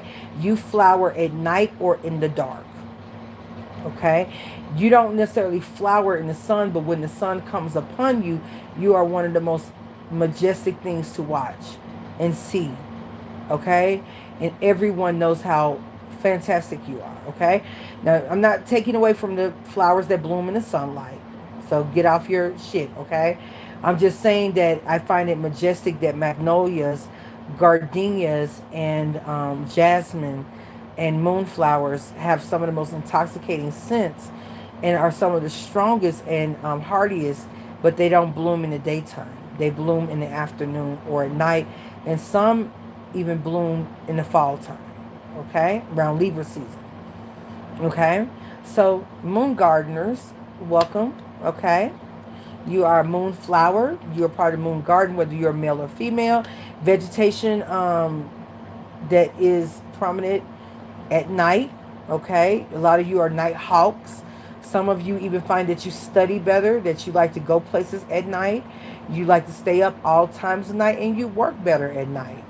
You probably are also a part of the moon garden. We come alive any time of day, really. I could any time of day, but if it was up to me, the moon would be full every day. Okay? And I wouldn't have to worry about anything at night, and I could travel. Okay? It's the most peaceful to me. Okay? Most serene. So that's just me. Okay? I find that there's more danger in the daytime, to be quite honest with you. Even though people can sneak and do shit, I still find that people do more crimes out in the open, believe it or not, than under the cover of night. Just saying, okay? Some of the cooler crimes are done at night. Some evil ones, but if they're going to be cool crimes, like getting away with some shit, without harming anyone, it's probably done at night. So, yeah. So this is how you know you are a moon garden type of person, okay? No matter what your placements are, you enjoy things, introspective talks, and you come alive in these environments, and you're able to take something that would normally be very acidic and make it palatable and alkaline and refreshing and sweet. Moon gardens require their soil be acidic. They take the acidic nature. This is a little bit of botany for you. They take the acidic nature of the soil, such as gardenias, and the acidic nature is then they take it through a alkalining process or alkaline dosis process, which is what that process of taking nutrients that are acidic, them making it alkaline, is what gives their fragrance or their oil, which a lot of amazing perfumes owe their signature and great scent to. And it would be the night shade or night flowers that thrive in an acidic basin. Okay, most things need an acidic basis, but especially the night flowers, they need it to be very acidic, meaning not the best soil sometimes, but very acid based, and they take it and make it alkaline, which is what carries its scent. Okay, so all right, everyone benefits, the moths and the butterflies, from the night garden. All right, so I love y'all. thank you so much for listening and downloading and eating from the information and making whole of what you need, and finding purpose in the knowledge base. And like I said, comment, please interact, let me know what you like the most, and we'll do more of that or elaborate more on that. Or I will know to when I download the previous videos and talks we've had over the last 3 years, I will be able to share with everyone those, like re-upload those videos and share with you more information on the topic. Okay? I love y'all. This is your girl Nala-Ife signing off for Nala-Ife Talks Live, unscripted and off the chain, and talking a lot, which is what I do. And make sure that you stay posted to the community page.